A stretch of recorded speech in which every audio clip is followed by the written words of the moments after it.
Hello, hello, hello, my friends. Jill Osborne, Interstitial Cystitis Network. Okay, because we've been having, well, actually, so it is Sunday, November 21st. It is time for another live support group meeting. Our challenge here is that our stream has been facing challenges on Facebook. So I have mixed things up. I have swapped computers for Facebook, and you're now using a streaming software, which means there's a delay. Hi, Lisa. Nice to see you. Okay, hold on a sec. I gotta figure this out. So I don't know if Facebook's gonna work. I may shut everything down and do it back the old way. I just want to give it a shot. Hello, Facebook. All right. So the test here on Facebook is, are you going to be facing stops and starts? So I've mixed it all up. I'm going to be looking all over my computers a little bit more now, just trying to figure stuff out. But anyway, so for those of you on Facebook, hi, Cindy. Nice to see you. I'm going to be looking around more. Hold on one sec.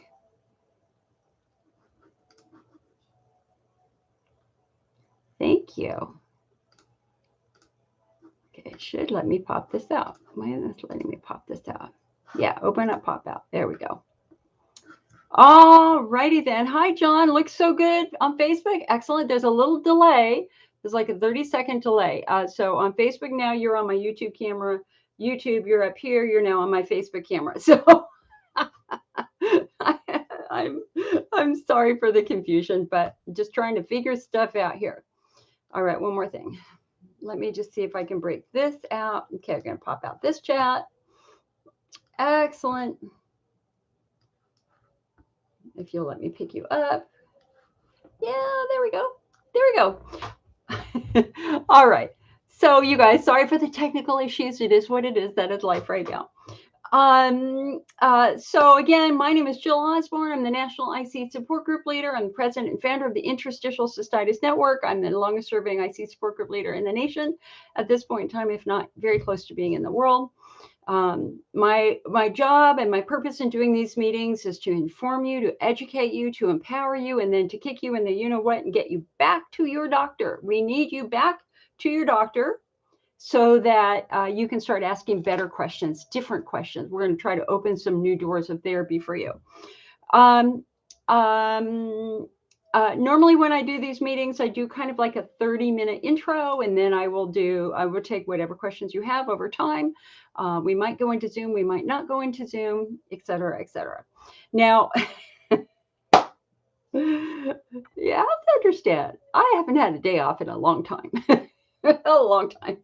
I haven't had a night away in 3 years. So it's been quite a week for me. And I just have to share what happened to me yesterday. Okay, because you would think Saturday would be Jill's day off, right? I would have a nice day off. Oh, yeah, no. Here, hold on a sec. No, that didn't quite happen. So anyway, so doing what I need to do, and I get to see the new baby in the family and all that sort of stuff. And then it's around dinner time, and I go downstairs, check on my 99-year-old dad. He did turn 99 this week. And he's standing in a puddle of water around the toilet. And we have one room below our house. And you know, guys, I love bathroom humor. And so I hope you love bathroom humor too, because I'm going to give you bathroom humor. So anyway, I go downstairs and he is lifting all these wet towels. The floor is wet underneath him. It's like, Dad, are you okay? What's going on? He goes, well, the toilet overflowed. It's like, oh, okay, that's not good. So he flushes the toilet. It works. He flushes the toilet again. It doesn't work. And a massive amount of water flows out. Then I go outside and I look at the sewage overflow. And by golly, it's popped off. Yes, we had a sewer blockage. Right? Like, okay. And when you have a 99-year-old and a 92-year-old in your house, I got to say, the one thing you desperately need is a bathroom. You got to have a working sewer. So it's like 5 o'clock on a Saturday, right? And I'm just going, oh God, I've got to find a plumber. So anyway, looking at dad, dad wants to be bending over. He can't, he's not supposed to be bending over. He wants to get in there and do it. And it's like, Dad, don't hurt yourself. I don't need you in the hospital tonight. And then he goes, you don't understand. And I went, what? He goes, I took a laxative 2 hours ago. All new urgency. Oh, dear gods. Wait, you did what? Oh my God. I need a working time. I need working toilets so bad. So I come running upstairs with this renewed sense of urgency. And I start calling plumber after plumber after plumber. Please, please. I need a bathroom for my 99-year-old father and my 92-year-old mother. I'm desperate. It's an emergency. Please come out here. The first plumber was first said yes, and then he called back an hour later. He said, I'm sorry, we can't get there until tomorrow morning. And I'm just going, no. You don't understand. He took a laxative. I need a toilet bad. And I'm at this point in time, I'm like thinking, I'm gonna have to go dig a hole in the backyard. Then I called the second plumber, and the second plumber doesn't answer the phone. Then I called the third plumber. The third plumber asked for to leave a message. Then I called the fourth plumber. And the fourth plumber, it was a sweet lady on the phone. It was a national service. She said, well, let me see if I can find somebody for you, ma'am. She gets back on the line and she goes, yeah, I'm really sorry, but I couldn't reach anybody. And I'm just like going, oh, please don't work. Please, laxatives don't work. Don't work. Just wait. Just hold on a little bit more. And then I call the fifth plumber. Not only did he answer the phone, he was 3 minutes away at another house. And I'm just like going, oh, thank you. Thank God. Thank God. Please help me. Please, please. Can you come here and help me? And he's like, yes, absolutely. He goes, my machine broke, but maybe I can fix it with my camera. It's like, just please come, please help me. And anyway, he showed up 30 minutes later. And by golly, he was able to fix it within $400 for a 10-minute appointment. Okay. And in the end, I was imagining colonoscopy prep only to have the sewer shut down and going, what am I going to do? So I might be just a wee bit stressed and sleep deprived. It was a brutal night last night. Thankfully, in the end, everybody is good. Everybody is okay. And I hope that you can appreciate my sense of humor here. Debbie asked for Donna asked about my mom. Mom is good. Mom fell last week. That's why we had to shut the stream down in the middle of the stream because she'd fallen hit her head. But she is absolutely fine now. Now, Facebook, how are you guys doing here? How is the stream going for you on Facebook? Is it steady? Because we mixed it up. Facebook, you're now on streaming software. YouTube, you're on a different computer. And so let's just see. Is Facebook working? Can you guys post in the Facebook chat and tell me? Anne says, I just quit estrase cream. Notice no difference. I hope I will not get bad flares. It did not help my frequency. But honey, Anne, you have the wrong expectations for estrogen and estrase cream. Estrase cream is not going to make your frequency go away right away. What estrase cream is doing is it is improving your health. It is the health of your skin down there. It's improving the health of your vulva. It's improving the health of your urethra. It's improving the health of your bladder. As we get older, we get drier. And as we get drier, there are problems. And so you stopping the estrase cream is, unless you have a legitimate reason that your doctor has said to you. I mean, I can't tell you the number of women that I've worked with who have stopped the estrogen cream only to massively regret it 6 months later because they just didn't understand the purpose of the estrogen cream. The estrogen cream is not going to immediately change your frequency urgency. What the estrogen cream is going to do is improve the fundamental health of your skin down there, your bladder wall down there, your urethra down there. So Okay, and you guys for Facebook, you guys are on it. You're on it about a minute delay. I apologize, but you just have to understand that. Hello, Debbie from Wisconsin. It's nice to see you, hon. Very, very nice to see you. Borea says Facebook is working. Tamora says Facebook is working good. Excellent. Lauren said, I've had 2 ganglionic nerve blocks. They are slowly helping, but I'm also doing my physical therapy for pelvic pain. Excellent. That's what we want to see. You know, I'm really trying to reinforce to you the concept of cause versus effect. The effects are your symptoms. If you've got frequency, urgency, pressure, pain, that is an effect. We have to understand the underlying cause of that. You can keep throwing treatments at effects. You can keep going through, you know, doing bladder therapies, etc., for your frequency, urgency. But until we understand why your bladder is struggling to the degree that it is, we're not going to get you to a point where you might feel cured or you might feel healed, right? Remember, we don't think of interstitial cystitis as an incurable bladder disease anymore. We think of it as a chronic pelvic pain syndrome. Why? Because structures outside of the bladder are often involved, if not more dominantly involved, whether it is your pelvic floor, whether it is a nerve, whether it is a fibroid tumor pushing on your bladder, a Tarlov cyst pushing on your bladder, et cetera, et cetera. There are a number of things that can mimic the symptoms of IC and or victimize the bladder and cause the bladder to have some of these symptoms, right?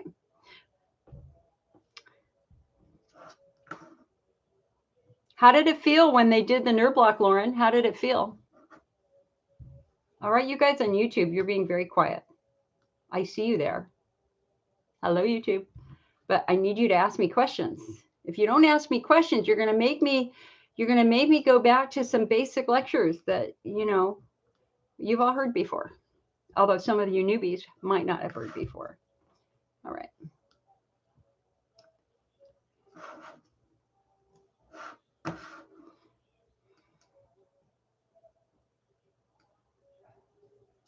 So I will tell you that I will be, after we're doing this meeting, we'll be signing off on our fall IC Optimist. I hope that I will have it up on your member pages tomorrow. Although tomorrow is supposed to be my day off, so maybe Tuesday, because I desperately need a day off. Otherwise, I start going a little bonky. Hello, Sandy. It's nice to see you. I hope that you're doing well. I hope that you're feeling well. Wanted to talk a little bit about some, so in this magazine, we have, in our Meet the Pelvic Pain Expert, I have got a new physical therapist, Beth Shelley, that we're interviewing, which is very, very cool. I always try to do a Meet the IC Expert or Pelvic Pain Expert. So she does a really, really, really good interview with us. I'm very, very happy with this. For example, you know, and you know, it's so interesting the number of patients that I work with who don't understand that straining is bad. That if you're straining to push urine out, if you're straining to have a bowel movement, things are messed up. That your pelvic floor is not functioning normally. And I asked her, is straining to have a bowel movement or urination bad? What happens to those tissues if a patient continues to strain? She says it is never normal or desirable to strain to push urine out. It is necessary. It is necessary to push a bowel movement out, but it is not a good idea to strain. It is very difficult to describe the difference between normal pushing and straining. Straining is pushing hard and long. Straining can contribute to pelvic organ prolapse in women and pelvic muscle weakness in men and women.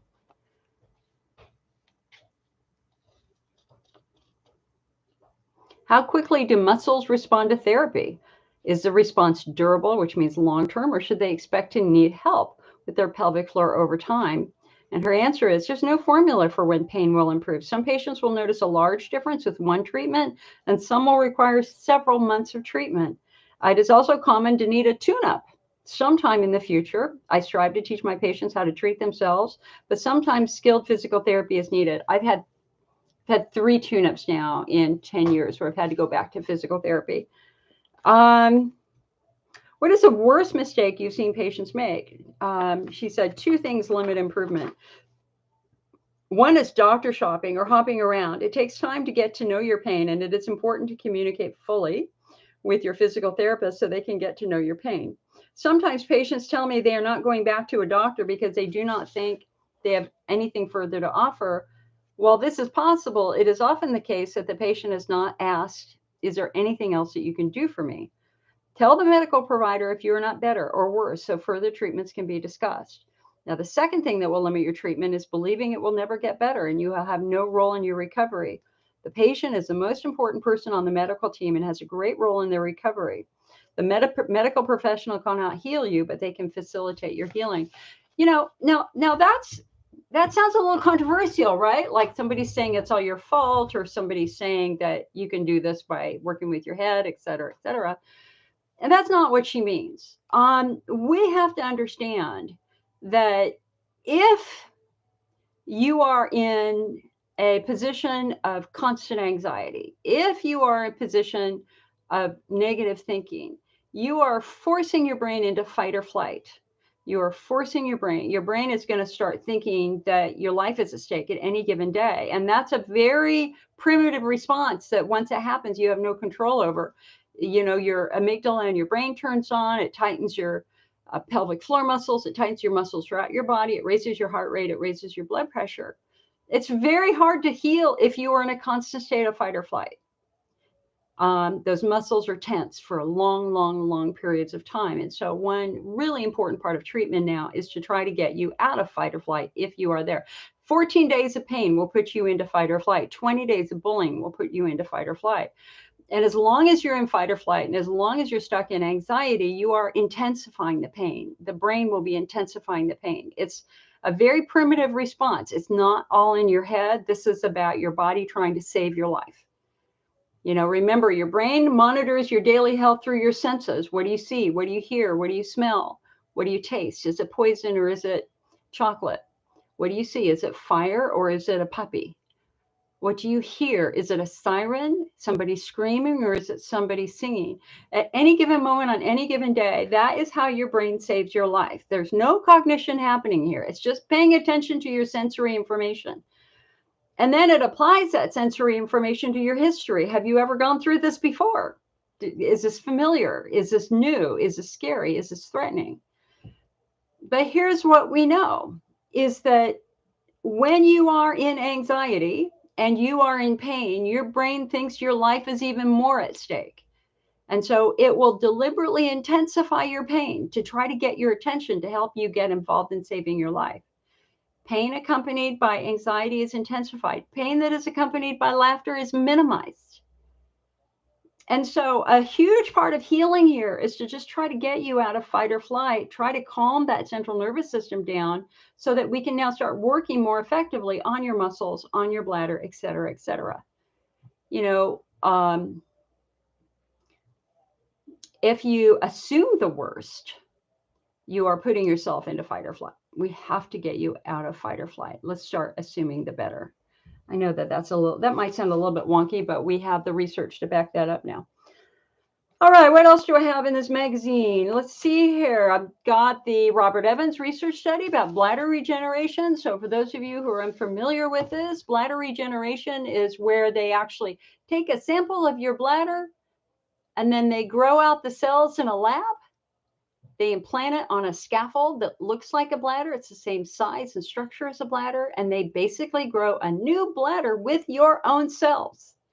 Now, they've been doing this for probably a decade now, and it's been successfully done in children with spina bifida, teens with spina bifida. They have received completely new bladders made out of their own cells. The challenge when they do that is that they'll take a deep sample, a deep biopsy of your tissue, and then they separate the different cells.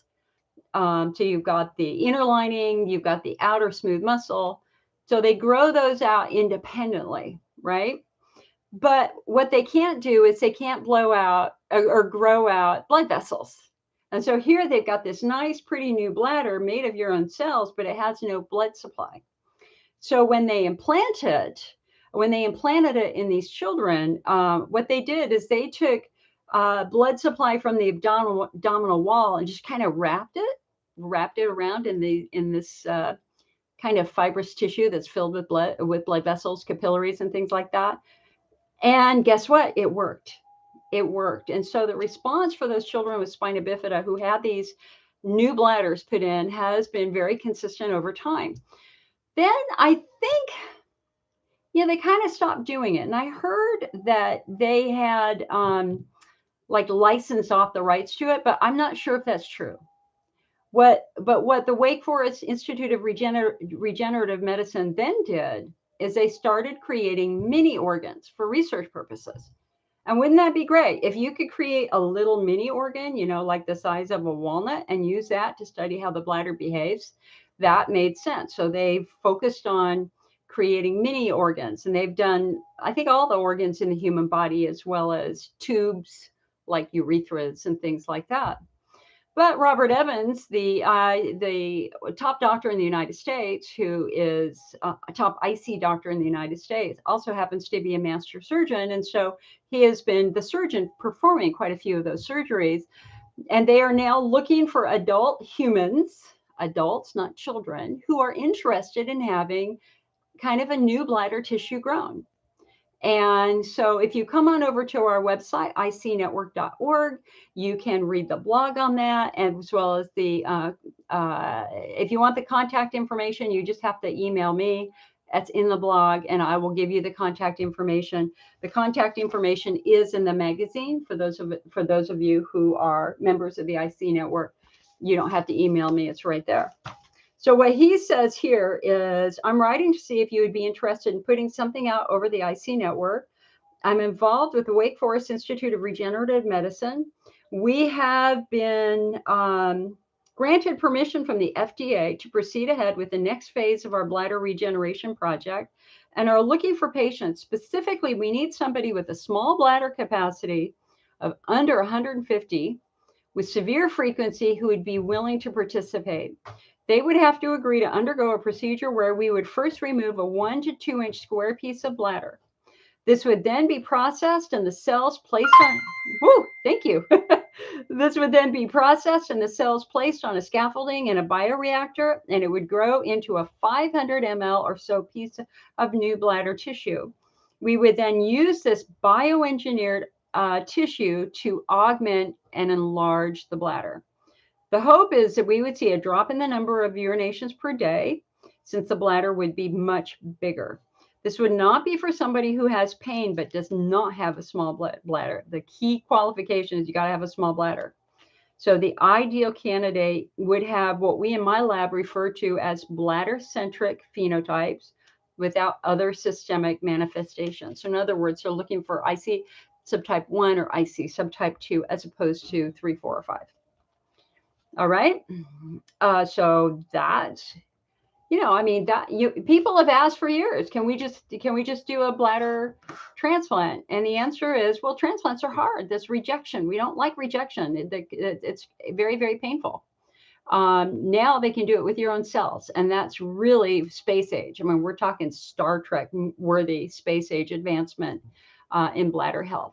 Anne says, can coconut oil be used internally? I would not do it internally myself. I think that's a good question for your doctor, because I'm not quite sure about contaminants with that. Using it externally is fine, but using it internally, I don't know.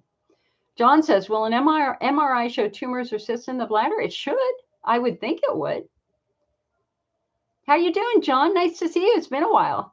Hey, Sue. Sue says, Bentyl seems to be helping. Is it safe?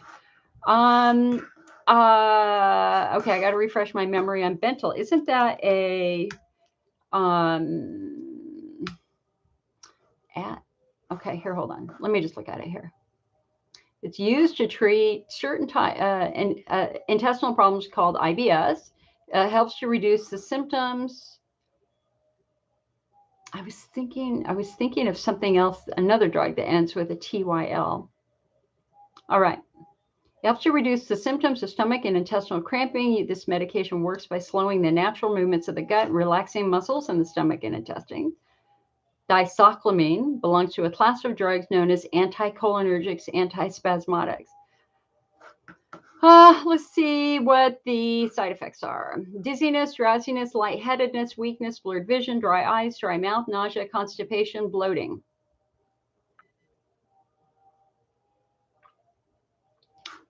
Precautions.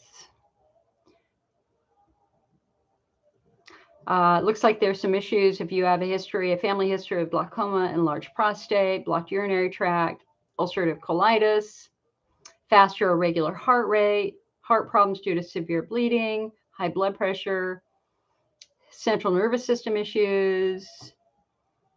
All right, so lots of precautions there. It has some interactions. Yeah, honey, you're going to need to talk to your pharmacist about this. This is not something that I can give you any advice on at all. Nor you guys listen. I'm an educator. I do not give medical advice. My job is to push you back to your doctor so that you can get the medical advice from them, hopefully with new information. I think fundamentally the challenge that we have with anticholinergic medications is that if you use them for long periods of time, we have very solid research that shows that it can influence cognition. That I think the research said if you took it every day for 3 years, you had a significant risk of dementia and cognitive decline. That said, when my IBS was really, really bad, I took, oh God, what was it? Starts with an L. I used to take an antispasmodic, but I only took it when I actually had bowel spasms. I didn't take it every day. Nancy said, I had spinal stenosis surgery this week. I was afraid I would get a flare, but I didn't. Nancy, congratulations. That's good news. I'm so glad that you're through that. Bethany said, I'd started seeing a chiropractor for headaches late last year, but shortly after starting, I began to feel heaviness in my bladder. Then a few months later, I had a terrible flare with blood in my urine and small blood clots. Tested for a UTI and you came back negative. Can chiropractic care flare a bladder, and how do I fix it if it's caused by that? It's been a year. Well, that symptom of heaviness, especially if that heaviness worsens as the day goes on. So like you're pretty good in the morning, but slowly over time, things get heavier and heavier and heavier till by the end of the night, man, you feel like you're carrying a bowling ball around in your belly. That actually sounds like pelvic congestion syndrome. Pelvic congestion syndrome is the equivalent of varicose veins in your pelvis. And so what happens is blood starts to accumulate and stay in larger quantities in those arteries and those veins down in your pelvis. And for these patients, gravity is their enemy, that when they stand up, it hurts. When they sit down, it tends to be better. But really, it's a sensation of heaviness. And they can only see that if they do a sonogram. And the problem with pelvic congestion syndrome is sometimes it's one-sided. Sometimes it's on the left side, you might have these really engorged blood vessels. And then unfortunately, because they're so engorged, they're now they're pressing on other proximal arteries and veins, and they've now minimized and dramatically reduced blood flow on the other side. And so again, pelvic congestion syndrome is something you need to read about.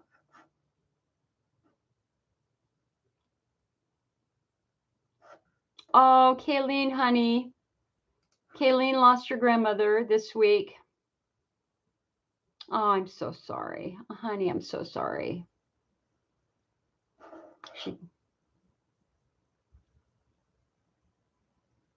Yeah. Kayleen, grief is real, and we all grieve in very, very different ways. Nobody can tell you what the right way to grieve is versus the wrong way of grieving. It's about how you're feeling on the inside. Obviously, with my parent, I've lost every grandparent, obviously, but my parents are close, right? And it's something that I dread, and it's something that I know is going to happen. And you try to prepare yourself, but ultimately, in the end, you can't necessarily be prepared for that moment. I think you need to let your grief out, write it out, join a grief support group if that would help, talk with family members, talk with friends. And then, so like when I was in college, I went to UC Santa Barbara and I was an RA in the dorms. You know me, like that makes sense. Jill would be an RA, right? I was an RA to the male swim team. Well, I leave it to them to give me the worst people, the most challenging people. They weren't the worst people. They were just challenging. Anyway, we did lose a patient in my dorm, and I was there actually. I actually cleaned up the blood after it happened, and it was a couple of hours of just sheer terror and trauma as we were listening to them trying to save her life and all that sort of stuff. She had been exposed to methanol. Somebody gave her methanol to drink, and it killed her. Methanol is wood alcohol. But we had a wonderful grief counseling, and it was so important to go through, and it really helped me understand what I was feeling and how I was struggling and how I wanted to do more, but I couldn't because I didn't have the skills. It was the paramedics who had the skills, and ultimately, and she was not savable. But they left us with, I think, something that's really important, and that is that the best way you can honor somebody that you've lost is to do something that they felt strongly about. So if they loved animals, right? If they volunteered at a homeless shelter, if they volunteered for hospice, if they felt strongly about world peace or saving children in a foreign country, that one of the best possible things that we can do to honor the legacy of those that we lost is to further their cause. Even if it's just one day a year, on the day, the anniversary of their passing, set that day aside to do something that will make them smile, that that would make them very, very proud that you are doing that. So whether it's a garage sale and using the profits to donate it to a local homeless shelter or a local, animal control, you know what I mean, humane society. Think about doing that. Think about what was important to your grandmother. And I want you to ask yourself, what could you do that would make her proud of you? What could you do that would make her smile? What was important to her, right? Pamela says, me, new bladder. Okay, Pamela, come on over to our website and my email address is right there. Anne says that she got bacterial vaginosis when she used coconut oil internally. Be careful, and I agree with that. I would be very uncomfortable putting an over-the-counter product deep inside my vagina. I think that that's a mistake. Christine said, my urogynecologist tested my urine last week and it came back positive for ureaplasma. She said this is found frequently in IC patients. I'm taking doxycycline. Yeah, ureaplasma and is it microplasma? Is that what it is? That's actually a pathogen that can be very difficult to uncover. And so I applaud them for actually identifying that you did have that you do have a ureaplasma infection. I think that that's important. And that shows that they're looking, they're not just staying inside this simple box of a UTI. They're looking for more complex things for you. So let's see what happens with you taking the doxycycline and your symptoms improving. Nicole says, there's never long enough to be with our loved ones. Thinking of you. Absolutely. Betsa says, can COVID affect the bladder? Absolutely. Absolutely. In fact, that's the editorial in our magazine. We now know that COVID affects the bladder and can be devastating to the bladder. So here is that's the title of my editorial. And so we have been doing a fairly long IC COVID research study. I think I've got over 100 patients now in that study. You can find that in the IC Network Survey Center. If you've had COVID, we would really appreciate it if you could share your experience in that survey because nobody else is doing this. 75% of IC patients who get COVID are reporting flares, and 25% of them are reporting very severe flares. like devastating flares that are not responding to any of their traditional flare management tips. And I worked with one patient who'd been in remission for 20 years. She got COVID and her IC came back. Her bladder pain, her bladder symptoms came back. So what's going on? There are two distinct things that are happening in a COVID bladder. The challenge with COVID, and I mean, so many people say it's just like the flu. Honey, it's not like the flu. COVID attacks the blood vessels. COVID causes lots of blood clots. That's why people are losing arms and legs, because they're getting blood clots that are blocking blood flow to that area. Do you guys remember that Broadway actor who eventually passed away, who was on life support for like 6 or 8 months? They took both of his legs and one of his arms. That was from COVID blood clots. In people with severe COVID, you have what we call a cytokine storm. It is a massive inflammatory reaction, and inflammation damages tissue. So the other thing that's happening is we're seeing a lot of tissue damage, if not even tissue death, over time in patients with really, really, really severe COVID. That's why some people are losing lung function. That's why they need to have lung transplants afterwards, because the inflammation has destroyed their lungs and their ability to absorb oxygen and all that sort of stuff. So if it's happening in the lungs, can it happen in the urinary tract? And the answer is yes. They have identified those same inflammatory markers in the kidneys, in the ureters, in the bladder, and in our urine itself. They are absolutely seeing that cytokine storm in the urinary tract. And then for the patients with the severest COVID, they're also finding live virus in the bladder. We have 14 research studies that have found live COVID virus in urine, so it's absolutely not a stretch to think that COVID could also be infecting the bladder itself. Viruses have been well known to infect the bladder. I mean, that's one of the things that we really try to talk about is when you think bladder infection, you keep thinking bacteria, but that's not the case. We know that you can have a fungal infection in your bladder, candida, but we also know you can have a viral infection in your bladder. And in fact, IC research studies for the last 6 or 7 years have found in a small percentage of IC patients, they are finding live virus in the bladder, a virus called Polyoma, the Polyoma BK and the Polyoma JC virus. We actually think that Hunter's lesions in some patients are the result of active virus infections, viral infections. So the concept of a virus infecting the bladder is well known and certainly understood. So what do you do if you have a COVID-associated flare? I mean, you got to buckle right back down and get down to the cleanest diet you can possibly have. This is about reducing inflammation wherever we can. So this means let's avoid any irritating foods, no coffee, no soda, no artificial sugar, no strong acids like tomato or cranberry or anything at all like that. And I should say too, some doctors have misdiagnosed COVID cystitis with UTI, bacterial cystitis, and they are prescribing antibiotics and it doesn't work.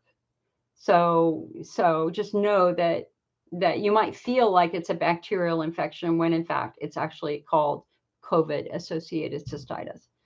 So anyway, you got to buckle down, man. This is about protecting your bladder and creating an environment to support healing. This means nothing irritating. I mean, no sodas, no orange juice, no apple juice, no, you might be able to get away with apple juice if you dilute it and you get an organic apple juice that doesn't have citrus added. But no orange juice, no citrus, no cranberry juice. Okay, but pear juice should be okay. And again, apple juice might be okay. You just have to look at the ingredients, make sure that they didn't add citric acid in it.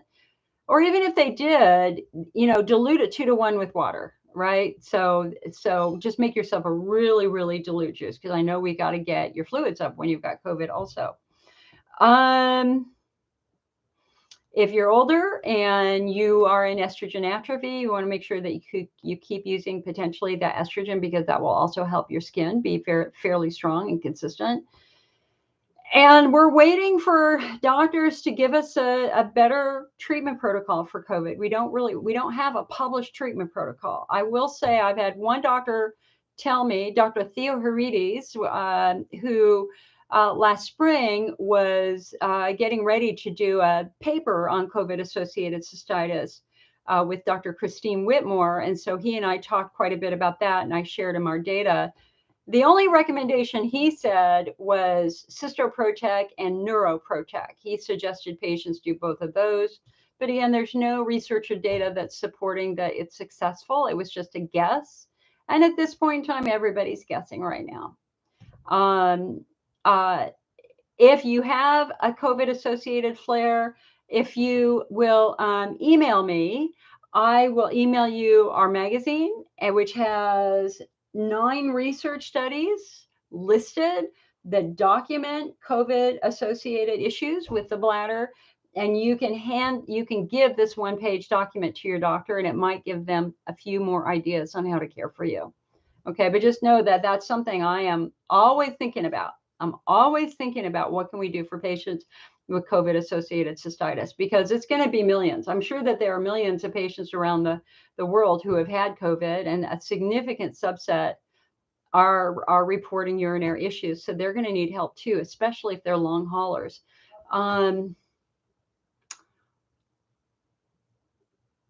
One of our leading international IC experts has long haul COVID that's affected her bladder.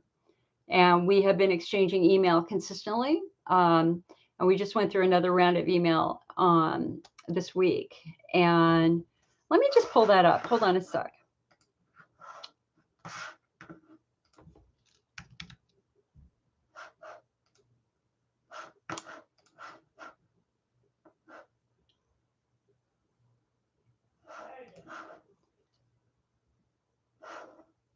Okay, so this is interesting.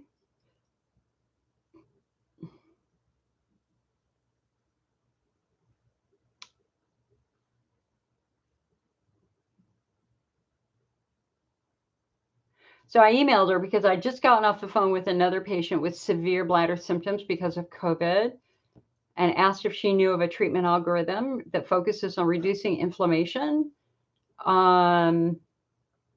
And she says, here in Europe, it's a complete chaos. COVID cases have soared in recent weeks, and the hospitals are blocked by them. My husband is waiting surgery, and they keep changing the date by the minute. And she has a fatigue post-COVID syndrome, which has affected her heart.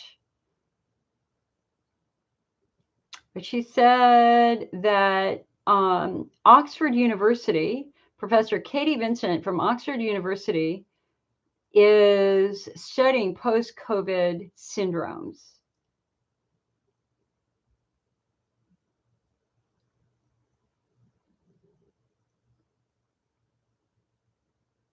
She's very excited about some of the research that's coming from Asia, especially China. So anyway, just know that I'm on it. I'm on it. I'm always looking. I'm reading everything, trying to find something for you. Okay. All right. Hold on. Let me close that here. And again, for people who've come in, if you notice something is different, I had to swap computers. So I've got Facebook now. I'm looking straight at Facebook, and I'm looking up at YouTube, or I'm looking over here at YouTube. So if things are funky, we're just trying to clean up our Facebook stream.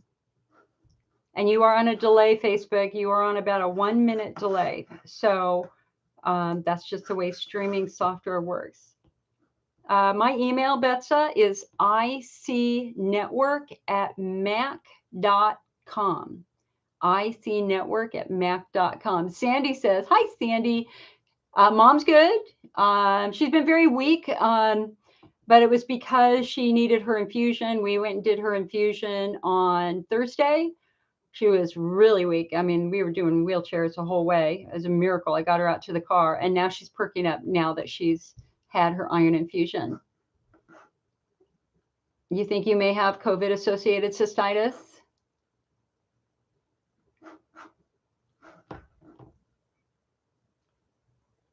Lisa says, I've had symptoms of a flare for the past 2 weeks. The doctor gave me macrobid and diflucan.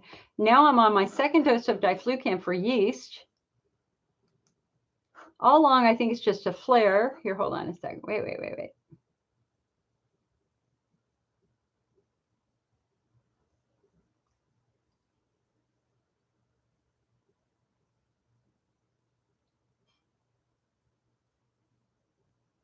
All right, so hold on a second. Lisa said, I've had symptoms of a flare the past 2 weeks. The doctor gave you macrobid and diflucan. Now I'm on your second dose of diflucan for yeast.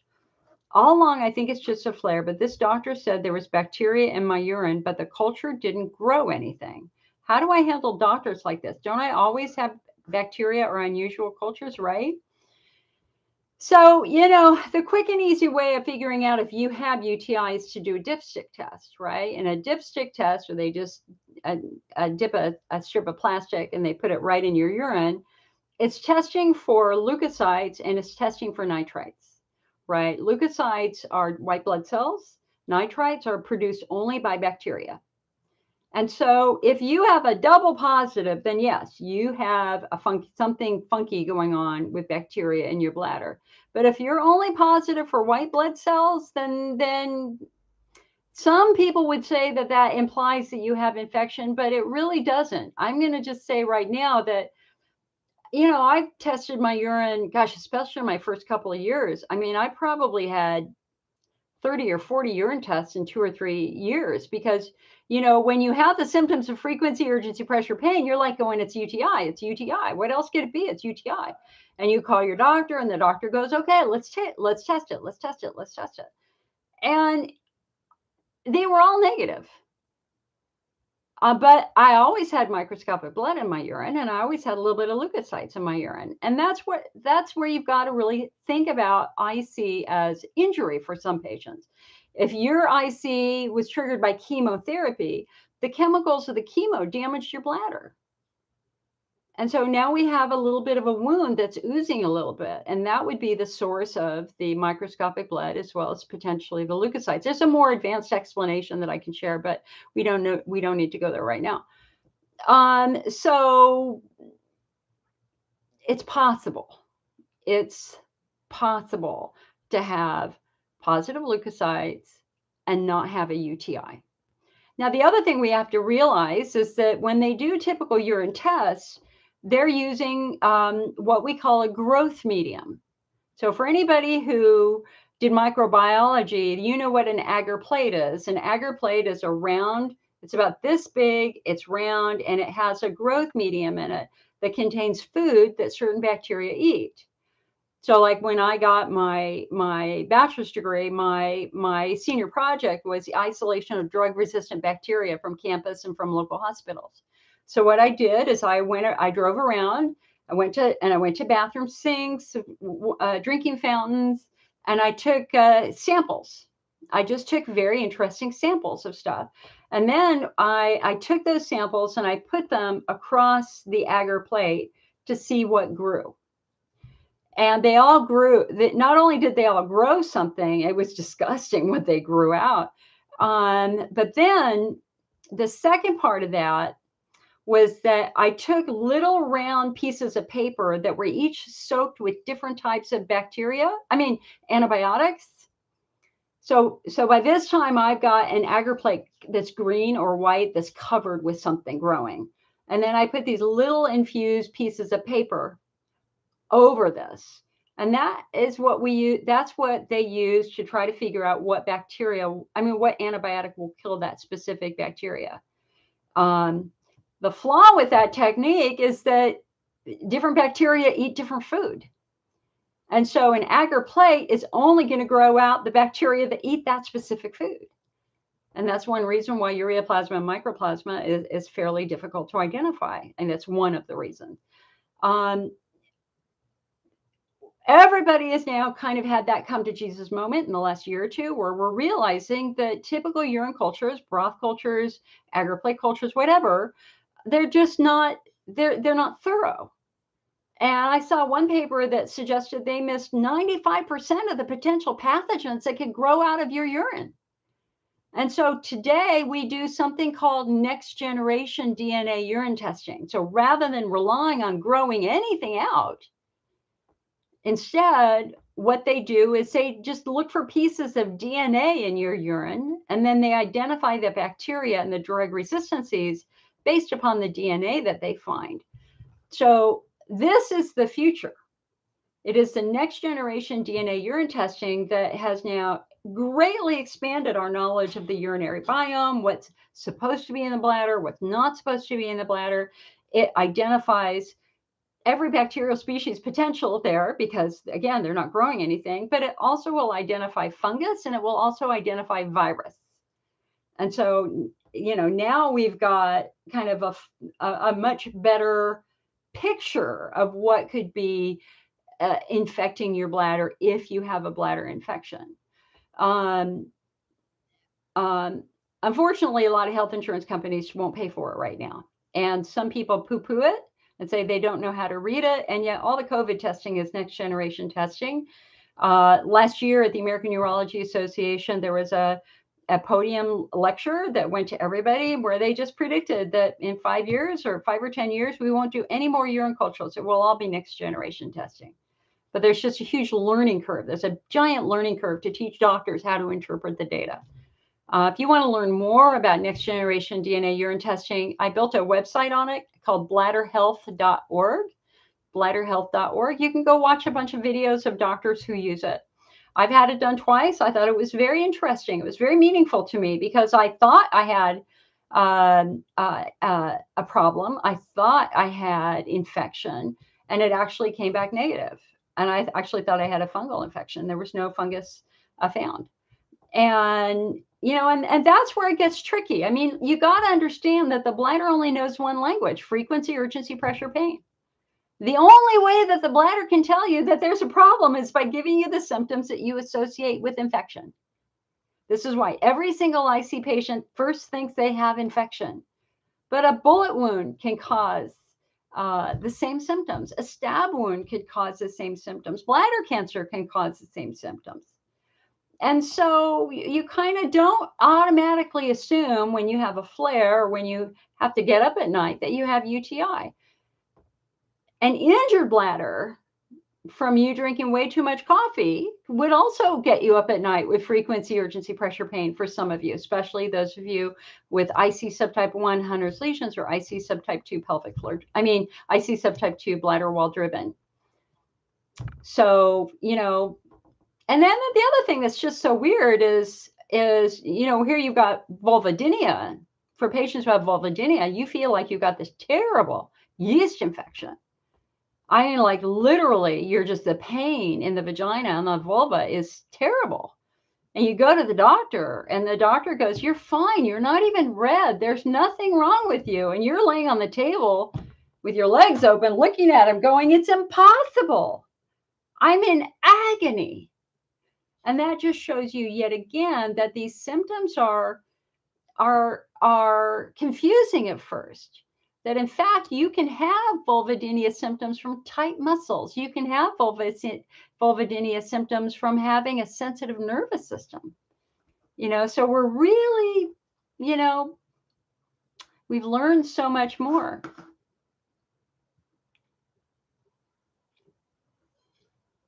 Hey guys, I need to take a quick bio break. So let's just take a break for a moment. Everybody run to the bathroom. I'll see you back in a minute or two.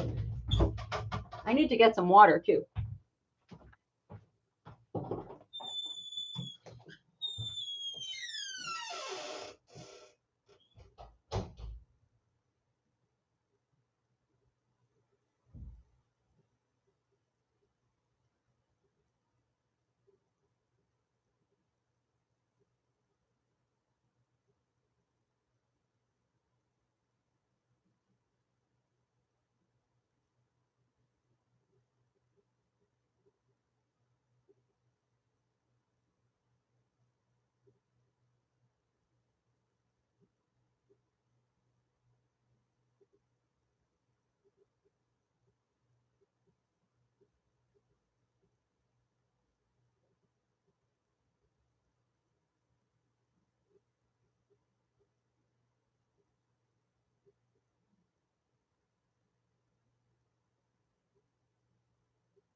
All right, sorry about that.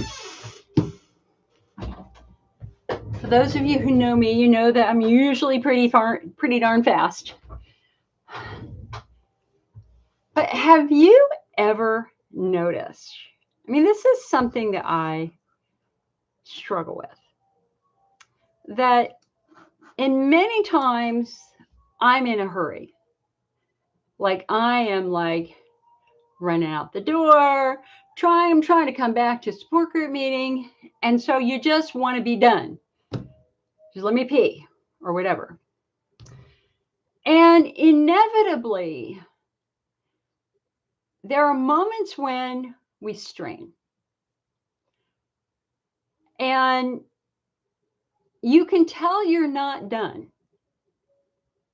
And sometimes you sit back or you sit forward or you stand up or you sit down and look at that. A little bit more comes out, a little bit more comes out. And a lot of that has to do with just having really having poor, weak muscles or tense. Weak muscles become tense muscles.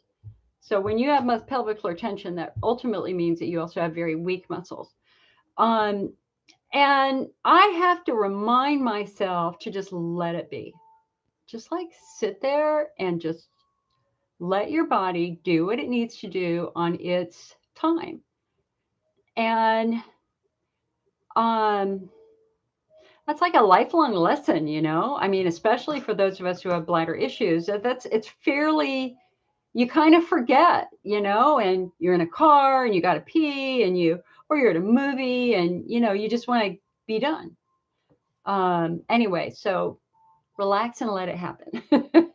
Robin says from Michigan, hello from Michigan.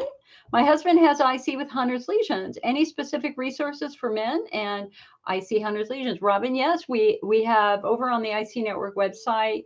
We have a huge section on Hunter's lesions, as well as in our forum we have discussion strings just for men, because men certainly, while we have some of the same issues, Hunter's lesions are obviously happen in men and women. Men certainly have their own unique needs, and they deserve the support. They deserve all of our support, just like women do, and we have to give them a safe place to talk about that. So Hunter's ulcers, there were kind of two theories about Hunter's ulcers, but now we have three. So Hunter's ulcers or Hunter's lesions, the same thing. You can call them an ulcer or a lesion. And I don't know if you've ever seen one. Let me show you a picture. Let's see, hold on.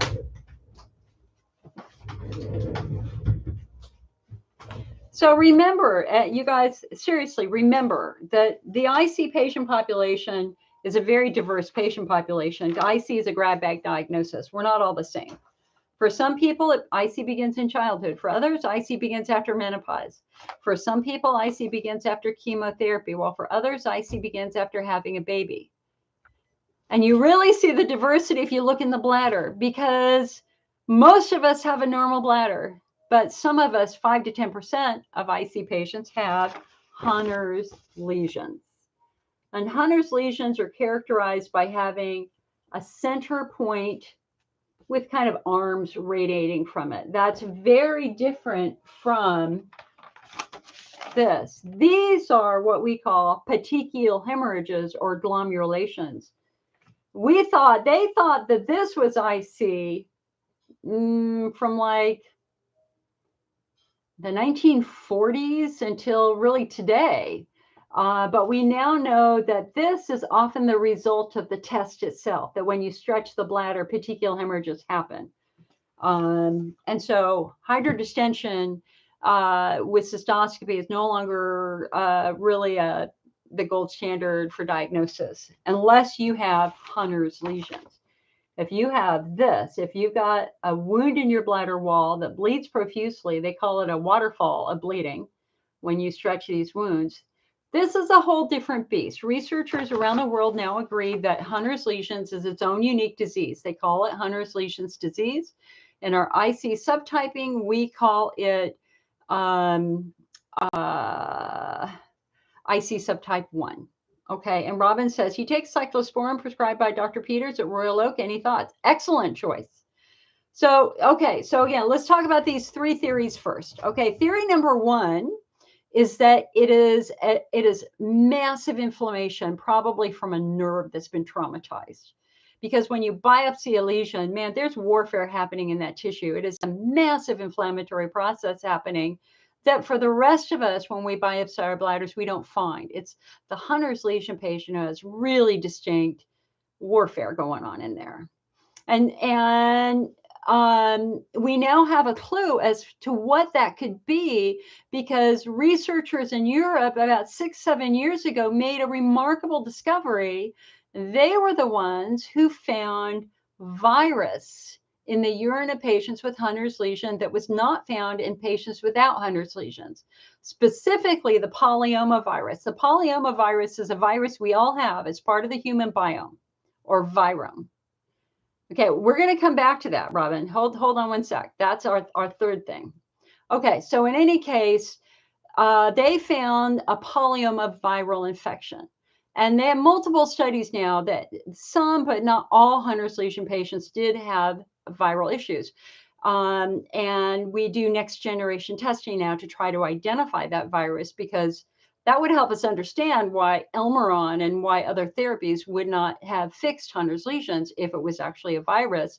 And it opens up a whole new treatment pathway using antivirals. But something very interesting happened last year, or this year.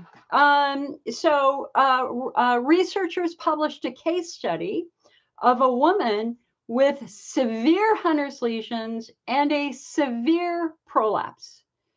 And her prolapse was so bad that they had to go and surgically repair it. And when they got inside her, they found that her uterus had rotated. Normally, your uterus is suspended by two ligaments, a ligament on this side, a ligament on that side. One of her ligaments was broken. And this caused her uterus to rotate back to front, front to back. And they were stunned when they saw that. But here's what happened. When they repaired that, her lesions disappeared. She's considered a complete cure now. So that helps us understand that perhaps there could be a musculoskeletal positional dysfunction of some type that perhaps is traumatizing a nerve that's causing that nerve to release the substance P and the damaging inflammatory markers. So what Robin said here is he had a slip and fall accident years ago with a broken tailbone that was partially removed. And yes, he has nerve damage. So Robin, he kind of fits that model here. Now, the good news is you have one of the best doctors in the world, Ken Peters. There are 3 top doctors in the United States: Robert Evans at Wake Forest, Ken Peters at Beaumont, and then Rob Moldwin in New York. And Chris Payne, who is our top expert out here on the West Coast, is retiring. So their office will be closed by the end of December. So he's no longer taking patients. Yeah. So, there's something else I want you and your husband to read. And let me get this for you. Hold on. Where is it?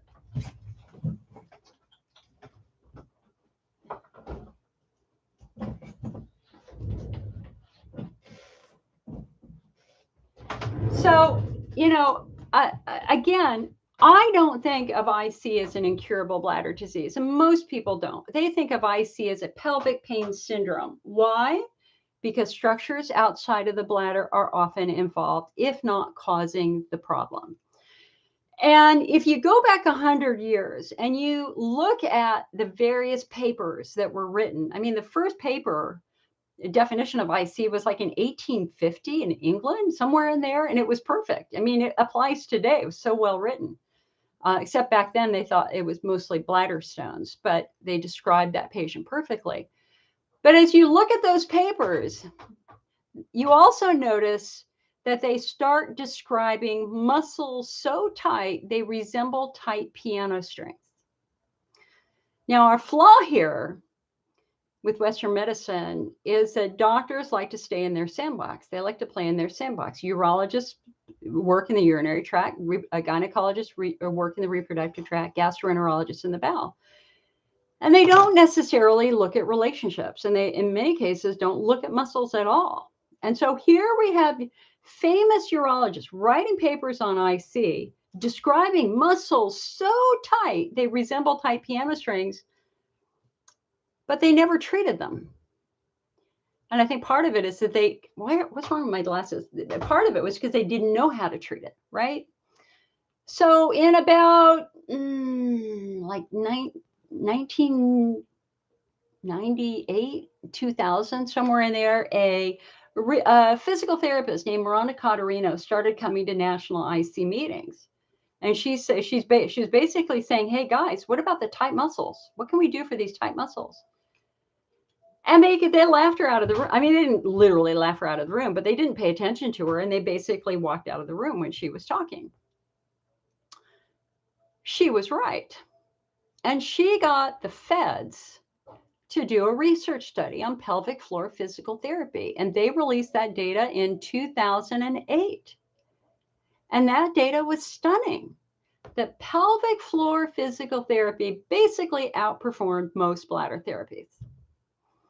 And it was at that moment that the ICU world went, what? What? Because if muscle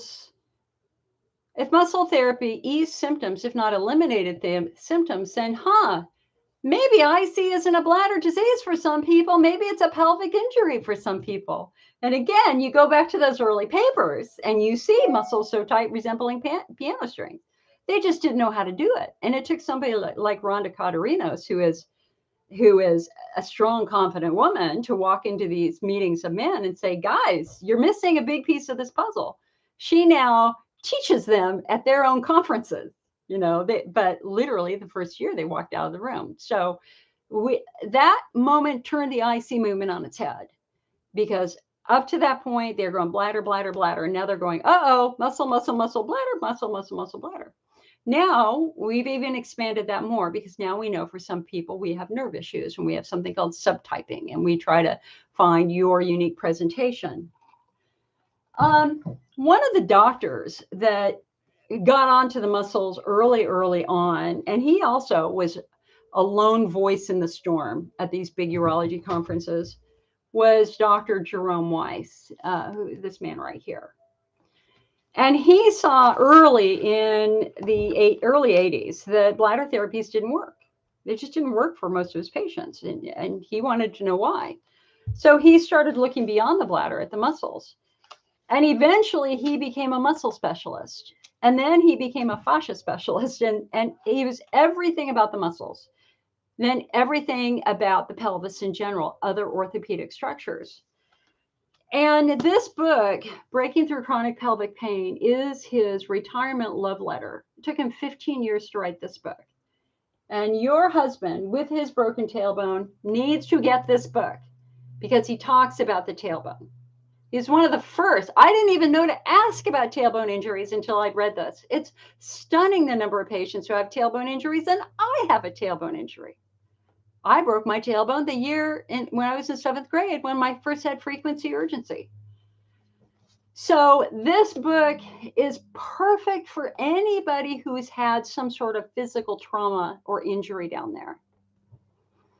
So, and a very humble guy, I mean, there isn't an arrogant bone in his body. He's like, I don't know, teach me. And he went to a lot of experts. And eventually he learned how to work with those muscles. And eventually he started seeing patterns, and he started seeing trigger points, tight bundles of muscles. Trigger points are devastating. And I would bet you your husband, because he had a pretty significant issue and because he had nerve damage, that he also probably has trigger points. So a trigger point is a muscle knot. So I want you to look at these pictures. Hopefully you can see them. Now I can't see as well. Okay, so on YouTube.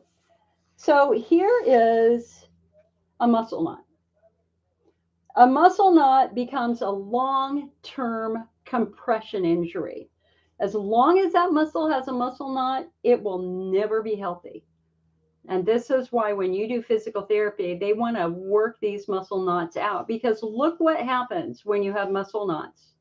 They push against and obstruct local blood vessels.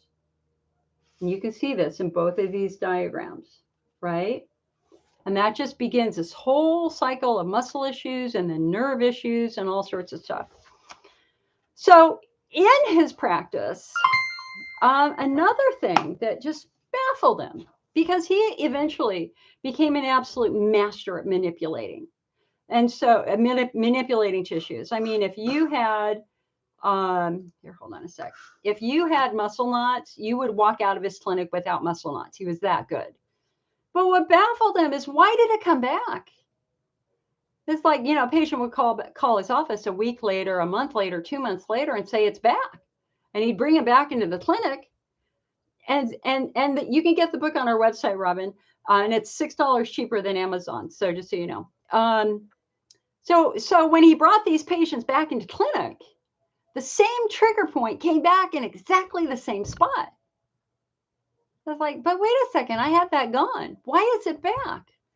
That's when he took a step back and said, okay, what puts forces and stresses on muscles?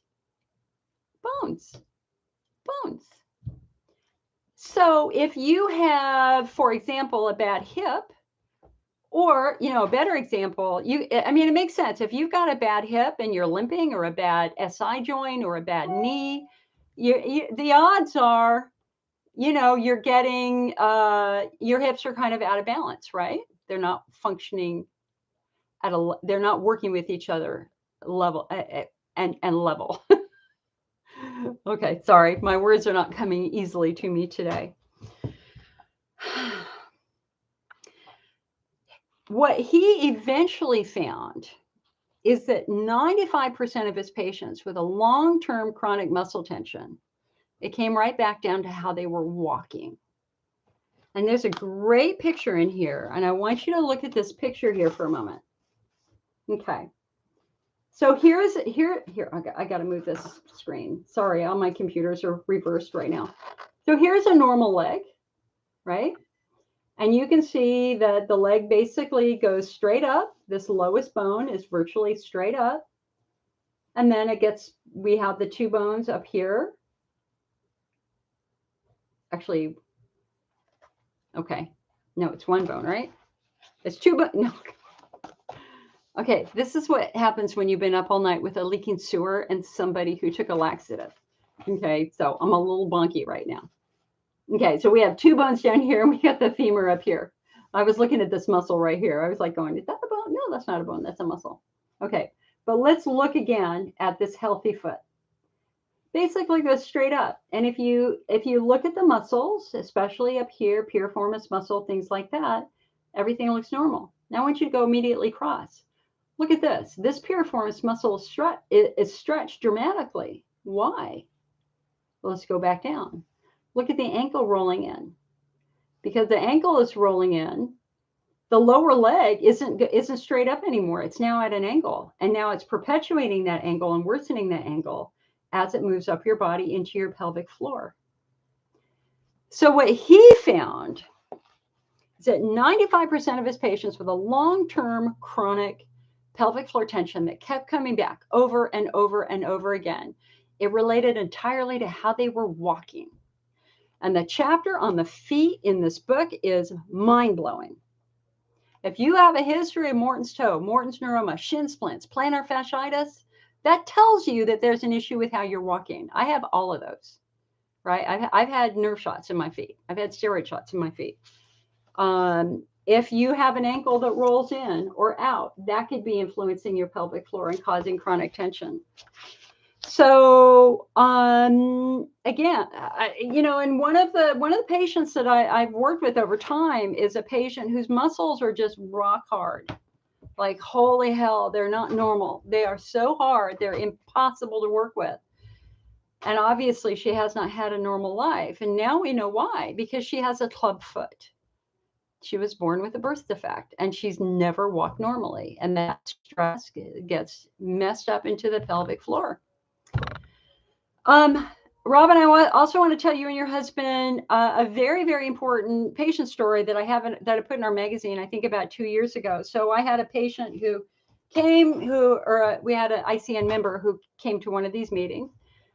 And I always say, you are an anatomical mystery to be solved. We have to try to understand your anatomy. And I think the worst thing any patient can do is walk into a doctor's office and say you have IC. You will fall down the rabbit hole of IC and their beliefs. Your job is to walk in and talk very, very specifically about your symptoms. And the devil is in the details here. It's not just about frequency, urgency, pressure, pain.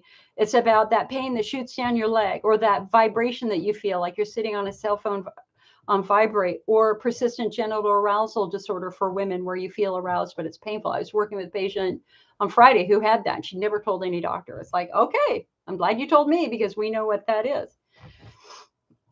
So anyway, so we had an ICM member come to one of these meetings, and I went through the subtypes. So Hunter's lesions, bladder wall driven, pelvic floor driven, pudendal neuralgia, chronic overlapping pain conditions. And she happened to have most of the symptoms of pudendal neuralgia. She had pain when she sat down, was relieved by standing up. She had sciatica, pain that shot down one leg. She had persistent genital arousal disorder where she was aroused, but it was painful. She had pins and needles. She thought she had IC.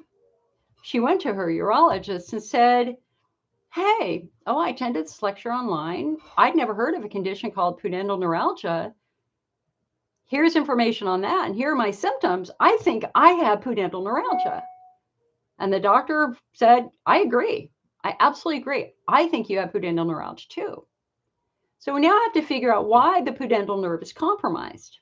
And so as they were trying to figure that out, they ended up doing an X-ray or something. And here's what they found. She had broken her tailbone and it was healed out of position. So normally, let me get my model here.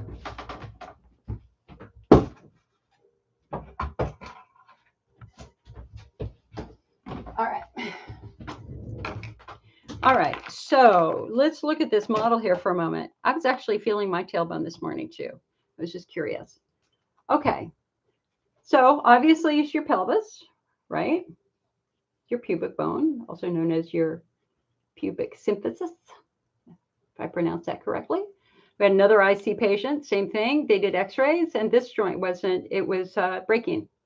Again, she was not an IC patient. She was a bony structure issue. Let's look at the back. So we have the spinal cord. We have that triangular sacrum. And at these 4 holes in the sacrum is how nerves emerge from the spinal cord down into the pelvic cavity. And then, of course, you have your lovely tailbone. And you should know, yeah.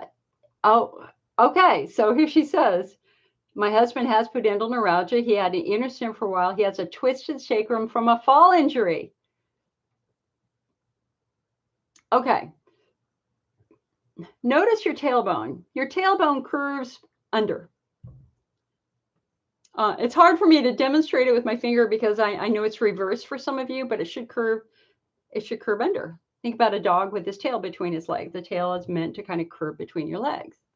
In her case, her tailbone stuck outwards instead of under. It was the exact opposite. And instead of being centered, it pointed. It was like this. Her tailbone was massively out of position. And I want you to see the tissues that attach to the tailbone, right? There's tissues that attach here. So she was stunned. They were stunned. And she goes, yeah, I know exactly when that happened. I know exactly when that happened. So over a period of a year, she worked with a physical therapist and with a chiropractor. And now I'm not a fan of chiropractic. I have a very good friend whose back was broken last year by a drop table. So chiropractic to me is scary and too aggressive for some people. I don't believe in using a drop table at all for your spine. That's scary, scary crap. But anyway, she worked with a physical therapist and a chiropractor for a year. And at the end of that year, her tailbone was back in the correct position. And you know what happened? She was 95% better. For 10 years, she'd been almost bedbound, not able to work, not able to function, in terrible pain. A year later, She was able to work. She had no pain. She was even able to have a baby. She could exercise. She could have sex. She could do all that once they got that tailbone back in the correct position. Robin says, my husband's tailbone tip was hanging by a thread, caused nerve damage with movement. I broke the tip off of my tailbone too. I was actually feeling it this morning. You know, I was in the shower this morning washing my hair, and I was just curious. And like my tailbone has a stub. It has like a round knob at the end of it, which is, I think, the scar tissue from my injury. So anyway, in this book, you know, he goes about this. He goes into this in depth. And the cyclosporin, I think, is a really, really good choice. Dr. Peters is one of several doctors who have called it a miracle drug for some patients, especially patients with inflammation. That said, you are clearly a musculoskeletal patient. You clearly have a history of severe pelvic trauma. And we want to make sure that your bones are in the right position so that they're not putting stresses on your muscles and your nerves. When was the last time you guys went to the orthopedic surgeon and had some vision, some imaging to see what might be going on down there? Have you had any x-rays recently? I'd be curious to see if things changed in some way. All right, Facebook here. Hold on a sec. I got to get back to you here. Nicole says, and you guys remember on Facebook, I'm using streaming software with you, and unfortunately, there's a pretty significant delay, like a minute to 2 minutes before I even see what you're writing. And we are simulcasting live, Facebook here, YouTube there. All right, Nicole says, my specialist seems to think that both my IC and vulvodynia is due to a UTI I had in July. She said it can take a long time for the nerves to relax, especially in people with IC. She gave me estradiol, gabapentin compound cream for the vulva. How long can this possibly take for the nerves and the bladder to settle down after UTI? I've never heard of a patient with a UTI having vulvodynia afterwards. Vulvodynia, and I guess we have to really look at your symptoms here. If you're having pins and needles, if you have numbness, if you have PGAD, persistent genital arousal disorder, that means that your pudendal nerve, which happens to innervate your vulva, that your pudendal nerve has been traumatized in some way, usually by tight muscles. Have you had a pelvic floor assessment? I mean, we can argue that if you had a really severe UTI, your muscles got really, really tight to protect you from the UTI, but that should have released now. That should have released, hopefully. So I would want to know, just out of curiosity, have you had a pelvic floor assessment? Robin said, had surgery in 2016 with no imaging. So Robin, has he gotten better or worse? Has he gotten better or worse since 2016? Sounds like worse if you're on cyclosporin now.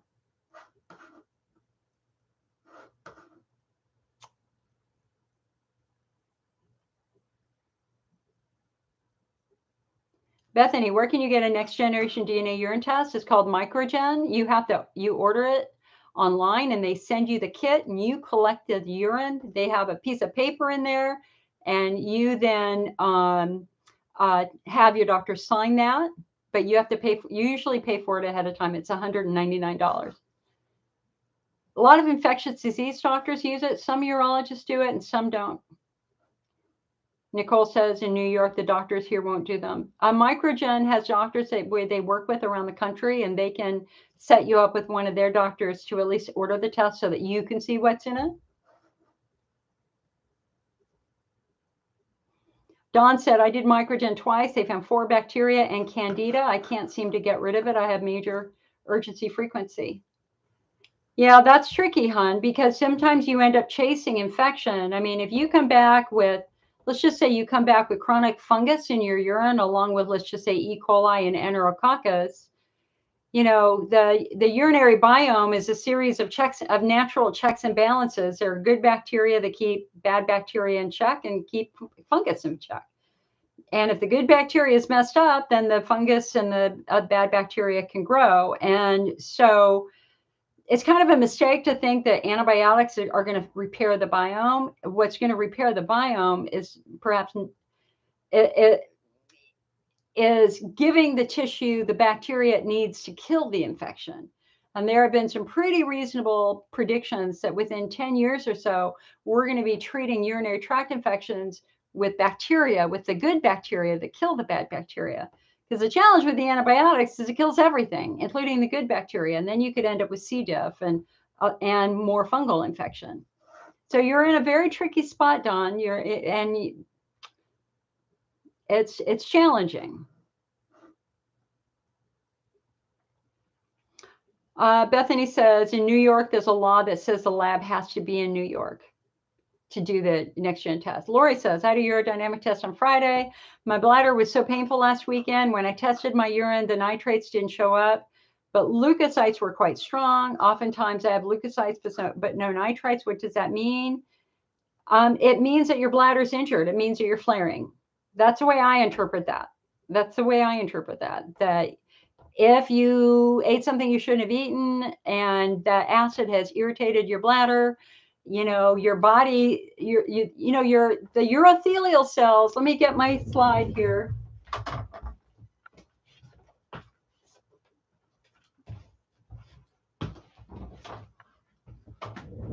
And for you guys on YouTube, I know that you're only seeing half of my body right now and at an angle, and you're seeing how old I am. I'm sorry. It's better straight on than from the side, right? Okay. So let us look at this here for a moment. This is a three-dimensional side effect of your bladder wall. So you've got a glycosaminoglycan layer. We call this the mighty mucus. The purpose of the mucus is to, there you go, is to repel any irritants in your urine, any chemicals in your urine that could be traumatizing, and of course, any bacteria, right? Underneath this nice mighty mucus, we have the 4 or 5 layer deep urothelial cells. These are the largest cells in the human body. And this is your skin. This is the skin inside the bladder. Then underneath that, we've got blood vessels and nerves and mast cells, right? So here's the thing. Let's just say that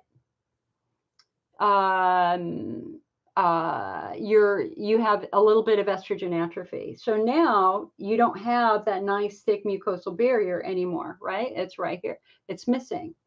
So now irritants in your urine and bacteria in your urine are now reaching these cells. Now these are not passive cells. These cells tell the body when there's a problem. And so if urine gets down here, these cells send out an alert, help me, something's invading me. And your body immediately mobilizes your army, your white blood cells to the area. So the white blood cells now come up through the blood vessels. See, here's a blood vessel right here. Here's a blood vessel right here. They come up to the area to try to kill the invader. But the challenge is they're in the blood vessels. How does the white blood cell get from the blood vessel up to here? And the answer is that the blood vessels open. The blood vessels just release them. And as they release them, not only do they release white blood cells, but they release red blood cells. And that is why we often have microscopic blood in our urine. And that is why we often have leukocytes in our urine. So again, a cup of coffee that has a lot of acid, bam, right in here is going to trigger potentially that increase in white blood cells. So not really concerned about the white blood cells, much more concerned about the nitrites or nitrate. I always forget is it nitrates or nitrites? I always forget that. Anyway, those are only produced by bacteria. So if you have a double positive, including the nitrites or nitrates, then you have infection and you need a urine test. They need to figure out what the infection is. And let me just reinforce what it is.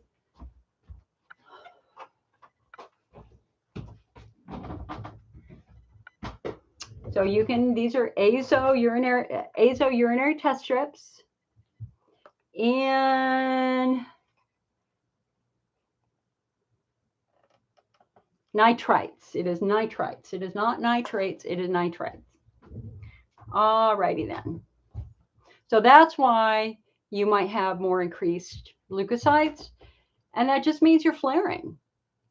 I mean, now every test can give you a false positive or a false negative. If it continues for a couple of days or you're getting worse, then, for goodness sakes, call your doctor and ask for your test anyway. But I've had personally many times where I feel like I have a UTI and the symptoms can be quite severe.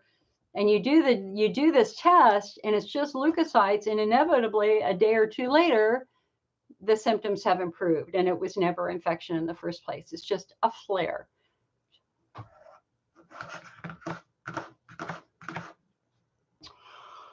Do Hunner's lesions show up on urine by having microscopic blood constantly in urine? They could, because Hunner's lesions are known for bleeding more. I think patients with a Hunner's lesion patient they're deeply distressed. They're usually living with very severe pain. They're very food limited, not sleeping well at all at night because they have the equivalent of open wounds in their urine. I mean, in their bladder. And the challenge is when you're sleeping at night, urine is going into those wounds and irritating those wounds and driving these constant symptoms and pain. I mean, if you had an open wound on your hand, what do you think would happen to that wound if you poured urine on it every day? It would not feel good. So Hunner's lesion patients, generally, I can usually tell just by talking with somebody if there's a chance for Hunner's lesions. If they're sleeping very, very poorly, if they're down to eating 4 to 5 foods and they're not responding to therapies, that's when we want to make sure that they don't have Hunner's lesions. But again, it's like only 5 to 10% of the patient population, depending upon the research study you look at.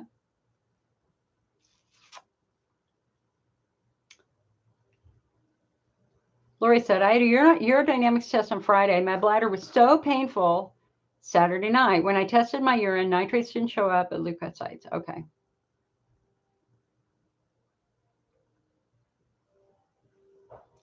So again, same thing. The urodynamics just traumatized your bladder. And you should be feeling better now. I mean, I've had urodynamics done myself, and it takes about 48 hours, a couple of days for everything to calm down after that test. Sue says, do Hunner's lesions show up in urine? Yes. Okay. Sorry, you guys, my questions, I always have to go back and forth on these questions. Angela says, who's the best doctor in North Alabama? At the end of the meeting, I'll go through our database if you're still here. Do I even have it open? I think I shut it. Hold on. I have the Harvard University pelvic pain database here that they gave me to help you find doctors. So I'll just go ahead and open that.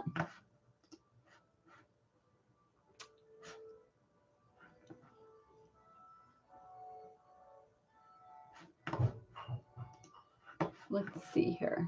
Alabama. They do not have any urologists listed in Alabama that specialize in pelvic pain. But there are some pain management doctors. University of Alabama has a pain center procedure clinic in Birmingham. There's a comprehensive pain clinic in Fairhope, Alabama.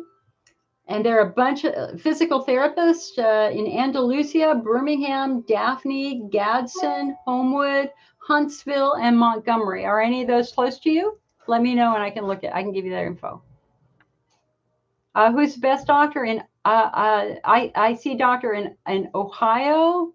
You have the Cleveland Clinic in Ohio in Cleveland. One of their best doctors just retired, Dan Shosky's. Ray Rackley also was a very good IC doctor. You could look at the Cleveland Clinic. That would be one place to start. Let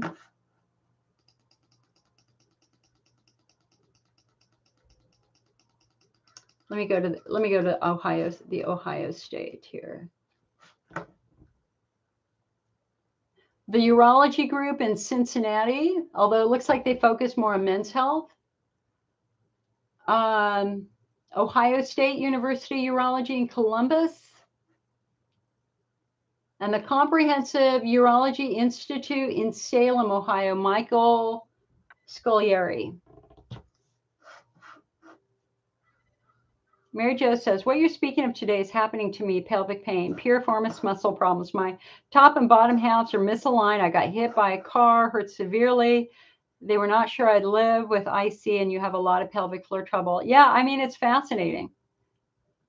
It's absolutely fascinating. I mean, and the good news here, you know, is at least now we know. I mean, now we know why there were so many patients who never responded to Elmeron or bladder therapies. Now we know why, because it was never their bladder in the first place. And like for me, it was never my bladder. I have a baby bladder. My bladder looks beautiful. And yet there was no doubt I had severe bladder pain for years before things got better. But I do not have Hunner's lesions, and I'm not bladder wall driven. I am pelvic floor driven. And I have chronic overlapping pain conditions, which is also nervous system driven. Anne says, okay. Well, Nicole says, I've had a pelvic floor assessment, both for the Vulvodynia specialist who said it was good. Also went to pelvic floor therapy. She said it was tight, but not bad. Okay. So Nicole, you want to try to ask her what could be perpetuating the tightness? And do you have any other symptoms that would suggest that your pudendal nerve is involved? Again, pins and needles, numbness, anything at all like that she might be able to see. You always want to, if you're struggling with chronic pelvic tension, you know, you always want to have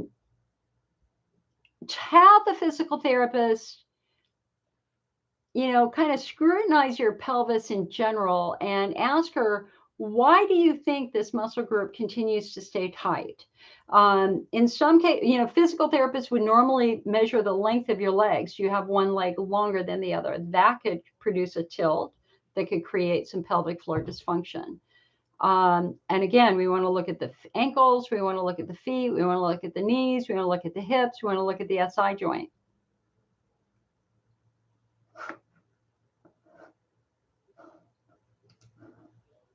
Nicole says, I should clarify. She didn't mean the UTI caused the vulvodynia. She meant all the creams they kept giving me when I felt ill. Okay, wait. Hold on a sec. She meant all the creams they kept giving me when I said I felt irritated, like nystatin cream, as well as the bacterial vaginosis. She said it's provoked. She did the Q-tip test. It's burning. So much worse when I'm on my period and right before. Almost feels like I've been kicked down there or rode a horse too long. So, you know, again, we used to call vulvodynia IC on the outside, right? Because with vulvodynia, you feel like you have an infection, but there's no infection there. My vulvodynia when I was younger felt like somebody had rubbed all my skin off with sandpaper. And the part that hurt the most for me was the perineum, this patch of skin between the vagina and the rectum. This little sucker right here was agony, absolute agony for me. And again, in this book, Breaking Through Chronic Pain, he talks about that. And he talks about how immediately above the perineum is something called, here, hold on. I'm gonna cover. See, and I can't see. Oh, hold on. I got windows covering my windows now, and I can't see what I'm trying to show you. All right, hold on. Error message. That's a Microsoft error message. Okay.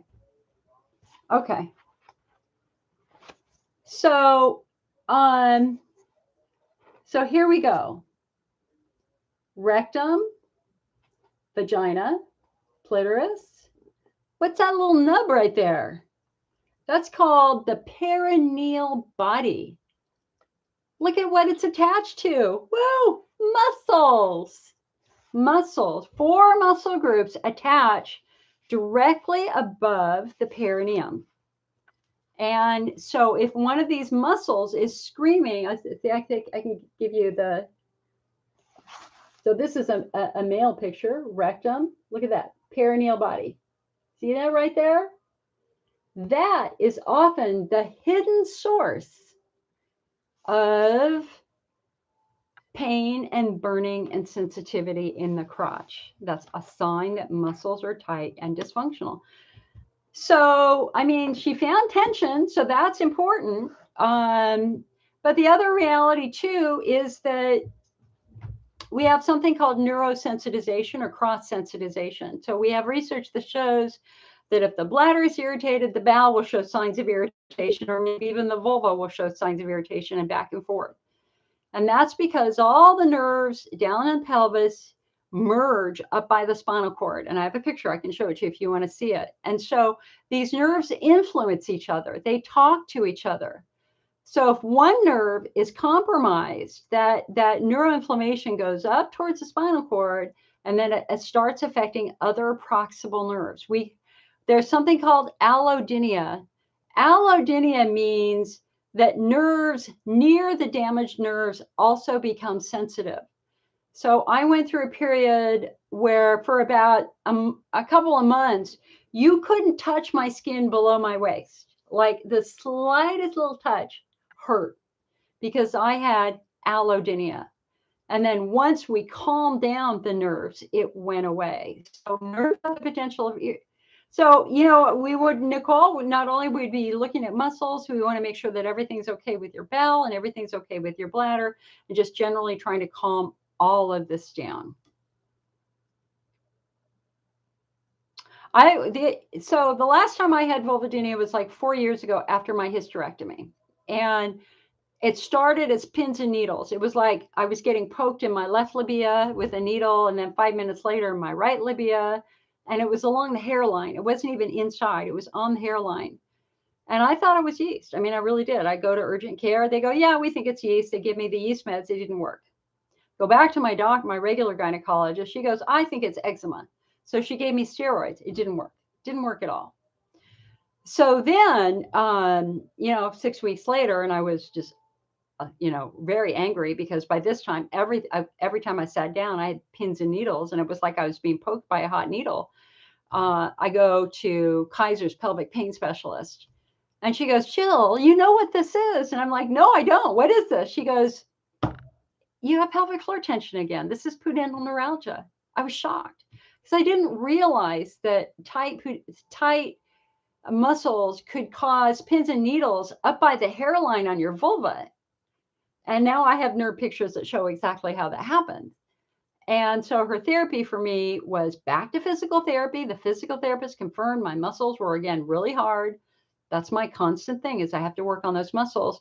But then they also gave me an estrogen lidocaine jelly to use on top to numb the nerves on the top. And so it might be interesting to see how you did with that, with a little bit of a lidocaine, topical lidocaine, or an Amibak cream, which is amitriptyline baclofen.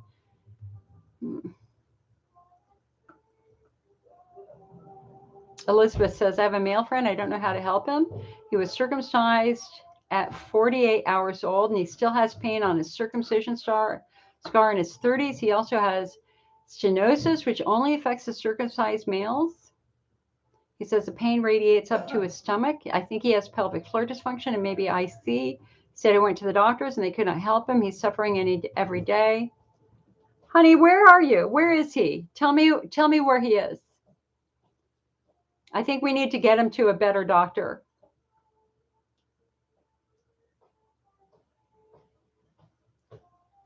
Francine said, I'm new to this and I'm getting a second opinion since I've had hematuria, leukocytes, and some sensitivity.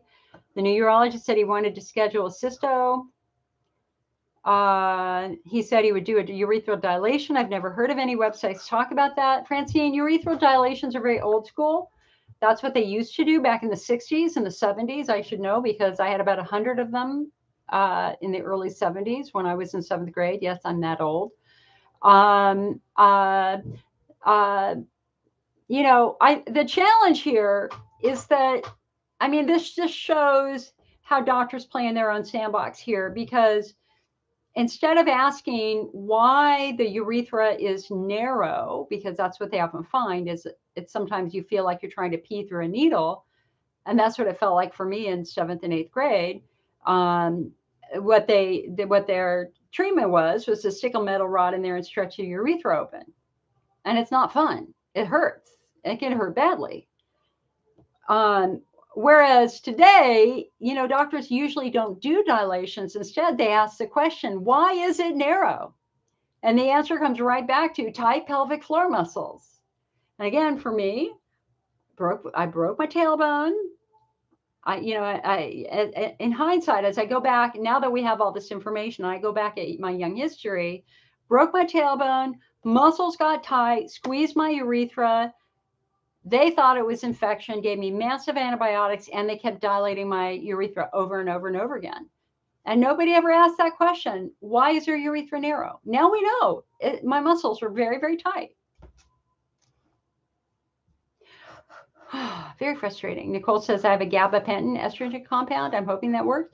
Yeah, but it might be interesting to try a little bit of lidocaine too, because, the lidocaine can work immediately. When you put lidocaine on the skin, it should numb the nerves within a minute or two.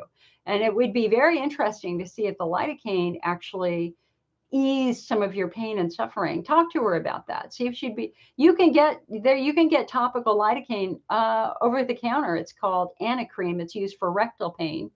I use it every now and then for rectal pain. And I've also used it for vulvar pain. But have a talk with your doctor about it. Have a talk and see, and you need to read up on pudendal neuralgia.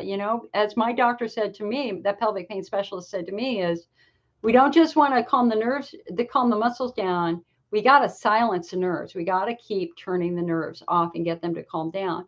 And she chose lidocaine rather than gabapentin topically, and it worked beautifully. Mary Jo said there's a physical therapist on YouTube that has videos for pelvic floor relaxation, femfusion. Yeah. That's why, listen, if you can't afford physical therapy, and you can only go once, I mean, it's important to go once because you're never going to figure it out on your own. There are too many muscles down there that can play a role in your symptoms. It is very, very important that at least once you have a physical therapist touch your muscles and try to tell you which muscle is the issue.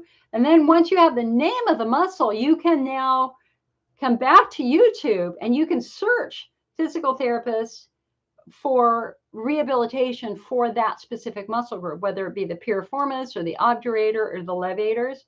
Money's real. If you can't afford it, then you're going to have to try to get that basic information first, and then ask that physical therapist at that first appointment for what you can do at home.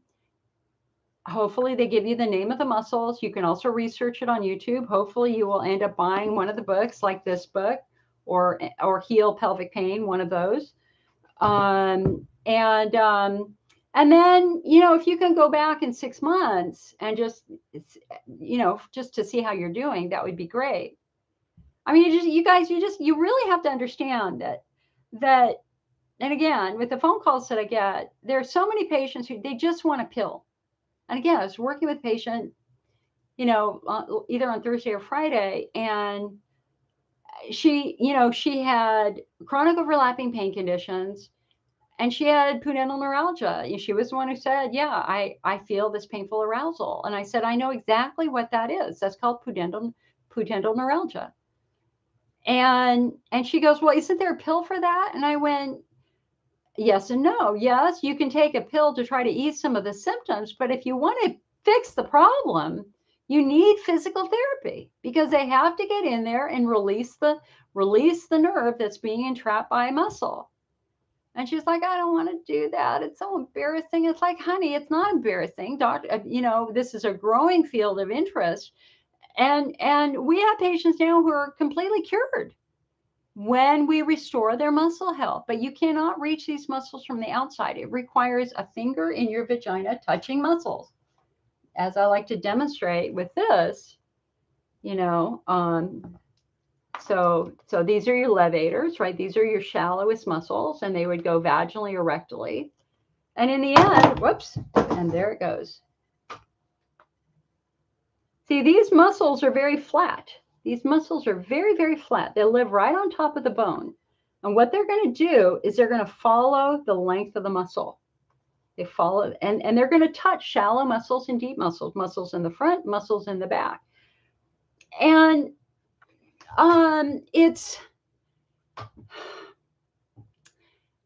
now that I've been using my wand for a couple of years, like I really know how my muscles are supposed to feel. Let me get a wand here so that you can see it.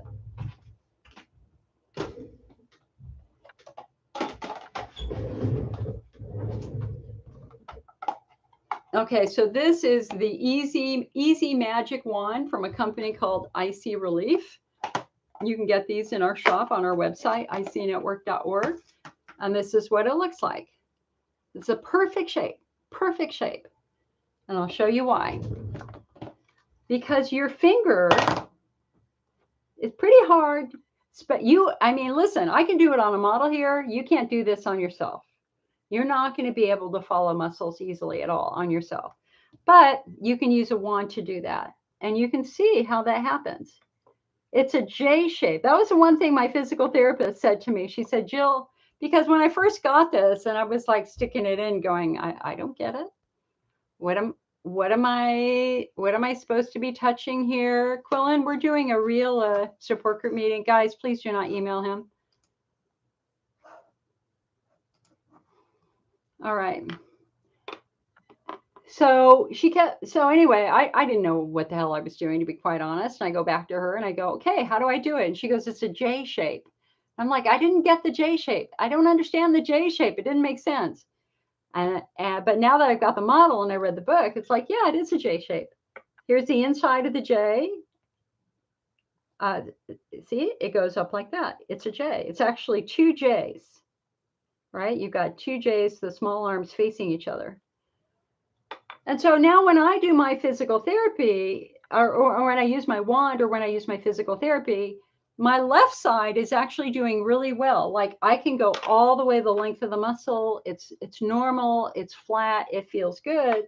But for me, my right side now is kind of hard as a rock, and it's hard. And it's because I heard it a couple of weeks ago, about 6 weeks ago. All right, where'd my elevators go? Here they are. So for me now, I'm having pelvic pain in this muscle group right here. On one side, this little muscle group is like as hard as a rock for me. And it takes me about 5 minutes of using my wand to get it to release and relax and get comfortable. You know, you're working, sometimes what happens when you're working with the wand is that you feel it pushes on your rectum or near your rectum, and you're going to feel like you're going to have a bowel movement. You won't. It just means you're working at the right muscle group. So your ability to work with those muscles and recognize how those muscles change over time is really important. You know, you don't want to just let the muscles get tighter and tighter and tighter and tighter, because you're going to end up with a neuralgia. We don't want that to happen. Your ability to recognize muscle tension early and get on it early is super, super important.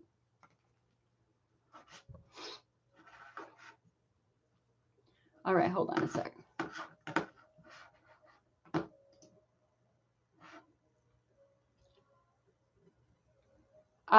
Robin says, do you know of any correlation between IC and DES given to pregnant women in the 60s? My husband's mother took it. Not off the top of my head. Not off the top of my head. I mean, I think you could go to the National Library of Medicine, which is pubmed.gov, pubmed.gov.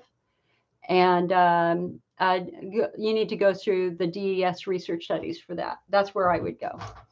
Shermika says, Yanni oil was my miracle. Thank me later. I don't know anything about Yanni oil. I do not. Tell me about it. Shermika, tell me about it. Tell us about it. Here, give me a sec, guys. It's hot here now. I got to put my hair up without looking like a goofball.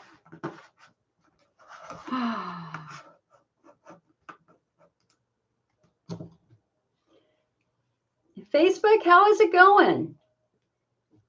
Now, we've been doing this. We've been streaming through streaming software. Facebook, how is the stream? Has it been stopping and starting at all? Anne says, any good doctors in New Jersey? The answer is yes, there are good doctors in New Jersey. Let me go back to my database here. All right, let me go to New Jersey. Right there. New Jersey urology, Dr. William Niedreck, with a clinical focus on pelvic floor disorders, along with prostate. But pelvic floor, hello, female. A dominantly female issue. But no, God, what am I saying? No, men get pelvic floor stuff all the time. I'm sorry. Rajan Bhutani at New Jersey Urology, Scott Asroff at New Jersey Urology, again with a focus on pelvic floor disorders. They have offices in Bordentown, Mount Laurel, and Willingboro. Now, listen, I don't know any of these people. This is a pelvic pain database that was given to me by Harvard. And so take it for what it is. I'm not guaranteeing their care in any way. I'm just giving you what Harvard gave to me to share with you. We also have a database right on our website, icnetwork.org, which might have more doctors. Tamara says, Matt says the stream is fine. Can men use the wand? Yeah, absolutely. You can use the wand. You can absolutely use the wand. You're just going to use it rectally. And again, it's very important and very successful once you learn how to use it. You know, Matt, I recognize your name. I think you've been here before. And I know I'm going to say something that some people find quite controversial, but I'm saying it because this is my experience. 28 years as a support group leader. 90% of the men that I personally talk with, we can find a history of pelvic trauma. Like Robin's husband, who broke his tailbone, he was in a bad accident, you know? And so it's even more important for men to make sure that we're looking at the muscles and the bones. I think of a gentleman that I worked with who was a motorcycle rider. He did an 8-hour ride in the Redwoods. When he got off his bike at the end of the ride, he had all the symptoms associated with IC and prostatitis. They thought, so he took antibiotics, he took all the prostate meds, and in the end, it was pelvic floor injury, pudendal neuralgia from riding his motorcycle too long. I've worked with paratroopers. It's very interesting. A number of gentlemen in the military who jump out of planes. Obviously, the landing is rough. I was working with one paratrooper who had several really rough landings where he fell on his tailbone multiple times. He also diagnosed with IC, and in the end, it was a musculoskeletal issue. I've even worked with a Secret Service officer in the White House. Not in the current White House. This was some time ago. But professional athletes, Denver Bronco football player, you know, I mean, injuries happen, and a lot of injuries happen to guys down there. And the challenge here is that, again, it feels like UTI, it feels like prostatitis, but we really have to consider the influences. This book, Breaking Through Chronic Pain, Pelvic Pain, is a great resource for men and women. This, in my opinion, is the best book ever written. You have to go back to college. First 3 or 4 chapters are going to teach you where everything is: muscles, bones, nerves, etc. And you're going to jump to the back, and that's okay, but you always have to come back to the front.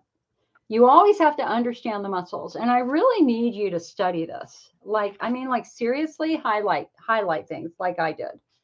I could read this book every day and learn something new about this book and about the pelvic cavity. And what happens in the pelvis and the ligaments and all that sort of stuff. There's another book.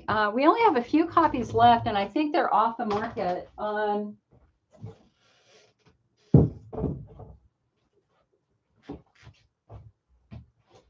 We have not been able to reorder any of Isa Herrera's books in the last year. I do have a couple of Ending Male Pelvic Pain books left in inventory, and so get them while you can.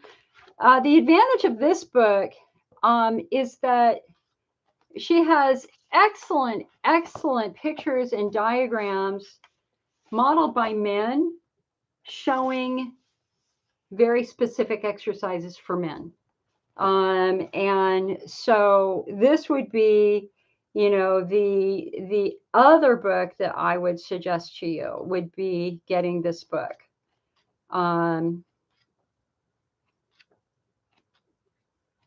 Yeah, I mean, it's just important for men to see men. It is. You know, I mean, you guys, you got to be real here. There is this mistaken assumption that I see a pelvic pain as a woman's condition. It's not. And there is one support group on Facebook that kicks men out because they tell them men don't have IC. They're full of crap. Men absolutely have IC and or pelvic pain. Tamara says, is there a way to speak with me directly? Absolutely. Yeah, absolutely. I answer the IC Network phone corporate office line Tuesday through Friday. And if you just have a couple of questions, absolutely willing to take a couple of questions at no charge. 95% of what I do on the phone is absolutely free. I'm more than happy to talk to anybody. If you want to spend a lot of time talking to me, like an hour, and really going over your case, I would ask that you sign up for wellness coaching. But if you cannot afford wellness coaching, that is okay. I will work with you anyway. That is what I do. I am a support group leader and a wellness coach. Anne says, how do you spell these doctors? Anne, it's just New Jersey Urology. New Jersey Urology. Just Google it and you can see the names of the doctors. Okay, Tamara, great. So Mondays are my day off. I'm pretty territorial about Mondays. It's the only day I have in the entire week where I'm not doing any IC stuff until the afternoon. I often start answering the phones at 2 o'clock when my staff leave on Mondays, but I prefer not to do coaching on Mondays because I need a little bit of rest. So Tuesday, Wednesday, I'm going to be here over Thanksgiving. I will probably be working on Friday. And so just feel free to call. First come, first serve. I generally, a very good chance that when you call, I'm probably already going to be working on somebody because I'm usually all day on the phone. Leave a message and just understand that I call back late because I'm doing elder care in the morning. I really don't start answering the phones and working with patients until about 1 o'clock in the afternoon, California time. And I could call you at 5 o'clock my time, 8 o'clock your time, if you're on the East Coast. And it's first come, first serve. So if I can't call you back the first day, please be patient. I will try to call you back the second day or the third day. Like on Friday, I had 8 or 9 phone calls that I had to return. And, I do my best. But the squeaky wheel gets greased. Feel free to call back.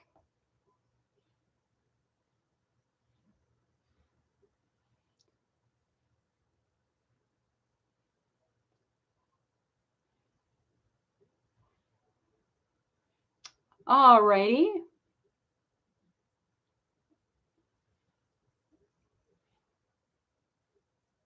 I want to make sure.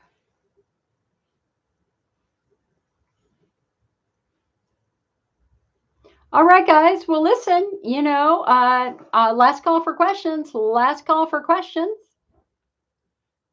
I'll stay as long as you have questions, but once you're done, I'm done too.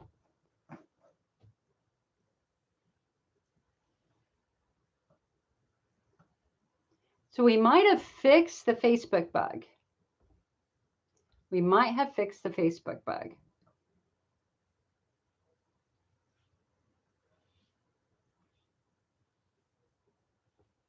Let me just see if there's anything else that I needed to tell you guys about. Hold on a sec. So we normally do these meetings on Sunday between 12:30 and 1 o'clock Pacific time. That's usually when I start. In this magazine, I've got, wait. Okay. So I actually pulled an article I didn't like, and I wrote a whole new article very, very quickly for this magazine. And so IC subtype 5, central sensitization, right? So these are the patients who have multiple pain conditions. We have IC, IBS, vulvodynia, fibromyalgia, or chronic fatigue, or TMJ, or a migraine, two different types of migraines actually, or chronic back pain, etc. And I've talked about this extensively in the last year or two. We now know what that is. It's a central nervous system sensitivity. It's a central nervous system that's driving that, right? And Julia, hold that question. I'll take that when I finish this. So somebody with central sensitization, we tend to have very sensitive skin. Like I can't wear wool. I sometimes have to wear my shirts inside out because the seams bug me. We have a wicked sense of smell. We can smell things that other people cannot smell, and smells drive us crazy, right? Like, God forbid your father try to wash the garage floor with turpentine and then walked in the house covered with turpentine. My head literally blew off. I mean, like literally, he was like 96 at the time. He's standing at the door. You guys, you do know I work from home. My staff work from our office in Healdsburg. I work from home because I'm caring for elderly parents and I can't leave them, and we don't have care for them. He got to my door and it was reeking off of him. And I like go, what happened? And he tried to wash part of the garage floor with turpentine. And it was a disaster. And the fire department came and I had to go clean it. And then I got turpentine poisoning and fire department came and checked me out. It was ridiculous. We have wicked senses of smells. It's terrible. So I ended up, I always try to come up with new things for the holidays because the holidays are hard when you're sensitive. I mean, inevitably, somebody Christmas morning or whatever, whatever holiday you celebrate, somebody receives a gift of such a noxious smelling perfume or soap that it is immediately escorted into the outside, right? I mean, it's classic Christmas. Everybody's going, oh my God, put it outside now. Even people who aren't sensitive. So I actually wrote an article on holiday survival strategies for people who are sensitive. And from the stress, smells, sounds, foods, and incidental chemical exposures, it's no wonder that we often feel stressed and anxious during the holidays. Throw in traveling, family expectations, relationships, it can feel overwhelming. But a little pre-holiday planning and some such suggestions from a sensitivity veteran, me, may help you have a more enjoyable holiday. And so we talk about sensory overload. Betsa, hold that thought and I will answer that question. So sensory overload basically means that there's too much stimulation coming in. There's always a family member who goes and sits in the corner or watches from a distance, right? Because when they get closer, it's like literally sensory overload for them. It's too loud. So anyway, we talk about sensitive skin. I talk about sensitive skin in here, and that if you have somebody in your family who has sensitive skin, do not give them clothing unless you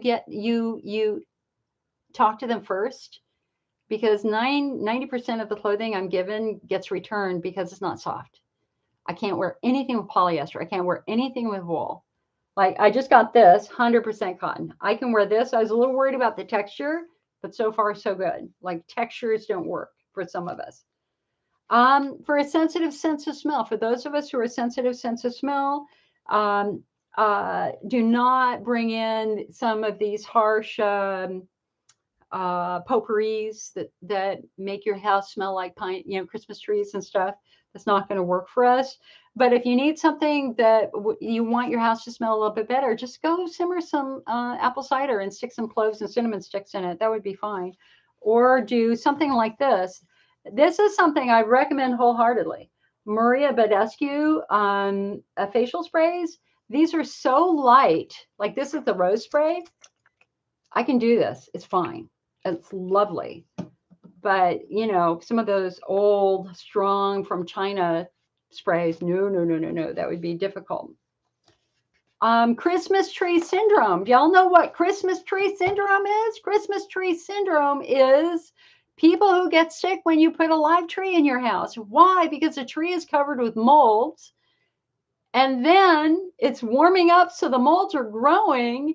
And then the tree is drying out and it's relieving sap. The sap is drying out. And now you're getting a very strong sap smell too. Christmas tree syndrome is real. If you get sick over the holidays, suspect your Christmas tree. Put it, and this happened to me in my 20s. I was sick 3 or 4 Christmases in a row. Couldn't figure it out. It was headaches, dizzy, earaches. I just felt terrible. I mean, I felt so sick, and we couldn't figure it out. Yeah, no, I had become newly sensitive to Christmas trees and mold. Sounds. Understand that for some people with central sensitization, some music drives them absolutely batty. This is why it's wonderful we have headsets now. Do not force your sound on somebody else, and be sensitive to the fact that there are some people who might have trouble with certain types of music, Taste. We talk a little bit about taste sensitivity, sight sensitivity. Don't be surprised if you struggle with bright lights, flickering lights, or even funky patterns in wallpaper, carpet, or wrapping paper. It's completely normal to close your eyes and turn away if it's too much. We do better with natural patterns. We don't do good with bright random colors, but if you give us a leaf to look at or a tree to look at, that's okay. That's not overwhelming to our senses. Also, kind of be respectful of the fact that some people are introverts and some people are extroverts and some people are ambiverts. And an introvert is somebody who is not comfortable in a big group of people. It's too much stimulation. They can do 1 or 2 people, but you put them in a big group, they might be able to get there once a year for 2 or 3 hours, but they're going to run like crazy. And they're going to have to go home, and they're going to have to be quiet for a couple of days to get over the overwhelming stimulation of being in that large crowd. They are an introvert. They're wired differently. Whereas an extrovert is somebody who loves a party. They get there early. They're in the center of the party. They stay till the end. And they look at the introverts with, what the hell is wrong with you? Come over here. And you're like going, no. This is too much. Be respectful of the fact that there are some people who need a little distance, some people who might need to get up and go and sit outside for an hour, or after an hour, they might need to go sit with some quiet. They might need to take a little bit of walk, or they might just need to go into a room and play a computer game for 30 minutes or an hour because they need to calm their nervous system down. An ambivert, A-M-B-I-V-E-R-T, is somebody who, as they've gotten older, they are now more comfortable in both. I'm an ambivert. I was a terrible introvert when I was younger. And now I'm good. I'm an ambivert. I can handle groups, but after a group, I have to go home and I have to rest. It can be overwhelming. I can do it and I can enjoy it, but I still have to rest afterwards. Let's see. And it's just really important. Now, listen, guys, we have all been traumatized by COVID for the last 2 years. It's rough. The stress level we've all been under is real, and it is huge.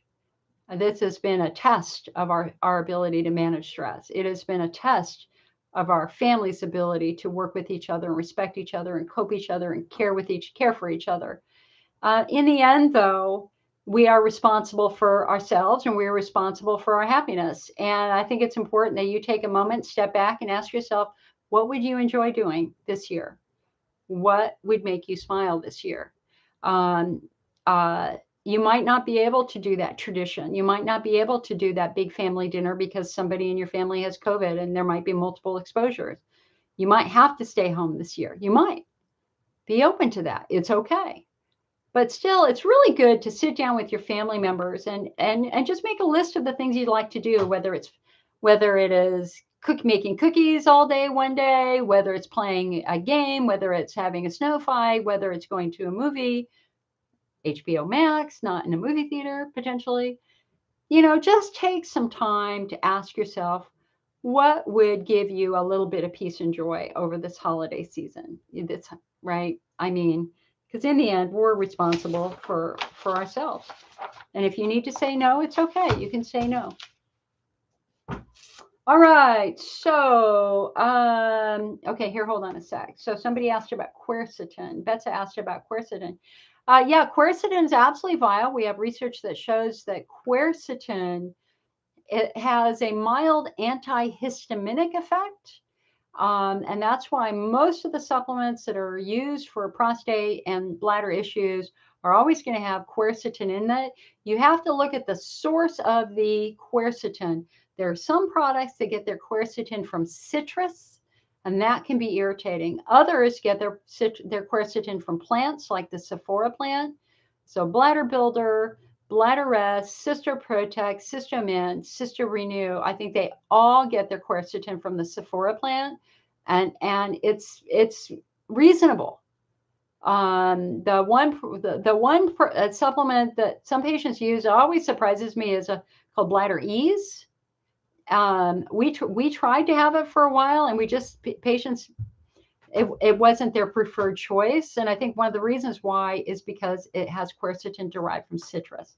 So quercetin is absolutely viable. Elizabeth says, I'm scheduled for endometriosis excision surgery. I have Hunner's lesions also. Do you think it will harm my bladder? You know, I can't predict the future. I think that it's important that they work on the endometriosis because endometrial tissue bleeds and it can cause terrible pain. And endometriosis, in fact, I was just reading another tweet. It was tweeted by a doctor yesterday. Has anybody ever seen endometriosis in the urethra? And the answer was from all these other doctors that endometriosis has been found pretty much in every part of the body but the spleen. The spleen, for some reason, never got endo. And so I think it's very important that if you have endo, that they try to control it as quickly as possible. And if it's implanted on tissue, like wrapped around your bowel, wrapped around your bladder, attached to your bladder, you don't necessarily want to let that keep growing. You want to try to nip that in the bud because it'll just get thicker and harder and more difficult to remove. And for all we know, the endometriosis might be playing some sort of role in your Hunner's lesions. It will be very interesting to see how your Hunner's lesions respond after the endosurgery. It sounds like it's going to be a laparotomy, which is, belly incisions. I had it done when I was first diagnosed because I thought I had endo. So it's an incision, the belly button, it's an incision down by your pubic bone, and then one to the left and maybe one to the right. They do it this way because the recovery is much easier. There is always a chance that they might nick your bladder or nick tissue. So you're relying on the skill of the surgeon. And I think that your question to your doctor is going to be, how will you guarantee that you're not going to hurt my bladder? And many patients have endosurgery and there are no issues at all. But you might have a more complex presentation. Maybe it is attached to your bladder, kind of wrapped around their bladder. And if that's the case, then they have to, touch your bladder in a certain way. Just understand that healing is always happening. Your body's going to repair that damage if there is damage. The body is wired to heal and repair itself. And so healing should happen. I wouldn't let that fear stop you, but I think that you need to talk to your doctor about your fears about it. When I had my hysterectomy, I told my doctor, I said, I don't care about the cancer. I don't want you to hurt my bladder. I literally do not set me back 20 years. And it was the only time in 28 years I've asked my medical board for personal advice. I gave them all my case notes and said, do you agree with this? I said, I don't want to hurt my bladder. And they all went, your life is at stake. You need to do this, but here's how to do it. And it was it was a total vaginal hysterectomy, a laparoscopic assisted total vaginal hysterectomy. And it didn't hurt my bladder at all. In fact, they did a hydrodistension afterwards, and they confirmed my bladder was perfectly fine. So, Elizabeth, that's like something else that you could potentially ask for. Is you could say, hey, can you just, before you're done, could you just maybe do a very brief, low pressure hydrodistension just to make sure you didn't hurt my bladder? You could do. They might be planning on that already. I don't know.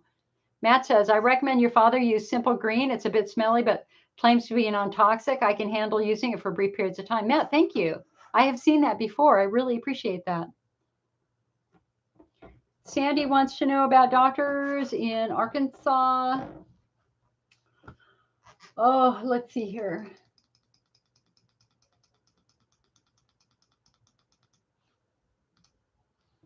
There are no urologists in this database for Arkansas. However, go to our website, icnetwork.org, and go to our Find a Doctor database and look in that one. There are 3 physical therapists.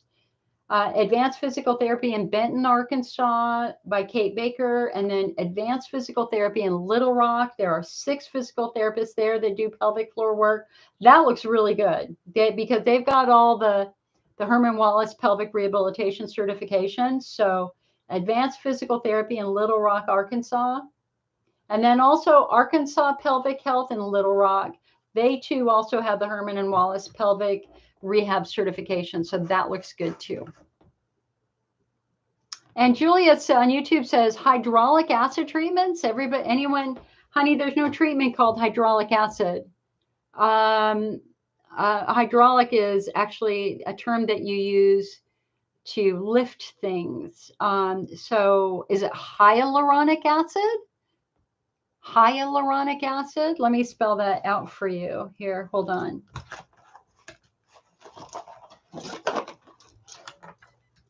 Hyaluronic acid, aka cystostat.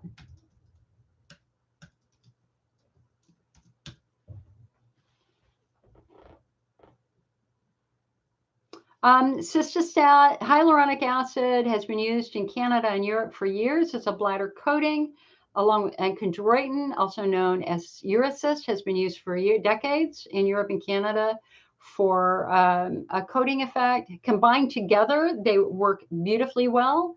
That's called Ialuril, I-A-L-U-R-I-L, Ialuril. Yeah, no problem, son. Spell checker. The spell checker, changes everything. All right, my friends. Well, I think we're done for the day. Let me give you your homework for 15 minutes a day. I need you to do something that will calm your spirit, whether it's sitting in nature, going to church, whatever will calm your spirit and soul. You deserve comfort. For 15 minutes a day, I need you to do something for your bladder, your pelvic floor, for God's sake. Do your exercises, get out your wand, drop your trowel, and work on your pelvic floor. For 15 minutes a day, I need you to improve your knowledge level. Come on, come read a blog, read an article, something every single day so you can get your knowledge level up. And for 15 minutes a day, preferably an hour or 2 a day, I want you to laugh because laughter minimizes pain. We got to get some joy in your lives. Open the drapes, get outside, let the sun shine in. You've got this. You have never been more prepared to deal with whatever happens to you than you are at this very moment, because you are truly one day older, one day wiser. Thank you for coming to my meeting today. If you want to get a hold of us, come on over to icnetwork.org. We are the largest support group in the world with tens of thousands of members. And we have a free email newsletter you can sign up for. These support group meetings, I'll be doing a lot of videos and lots of other things shortly. All righty. Okay, my friends, be well. Have a good weekend and happy Turkey Day. I wish you the best.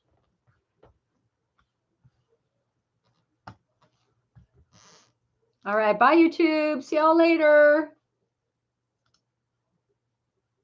All right.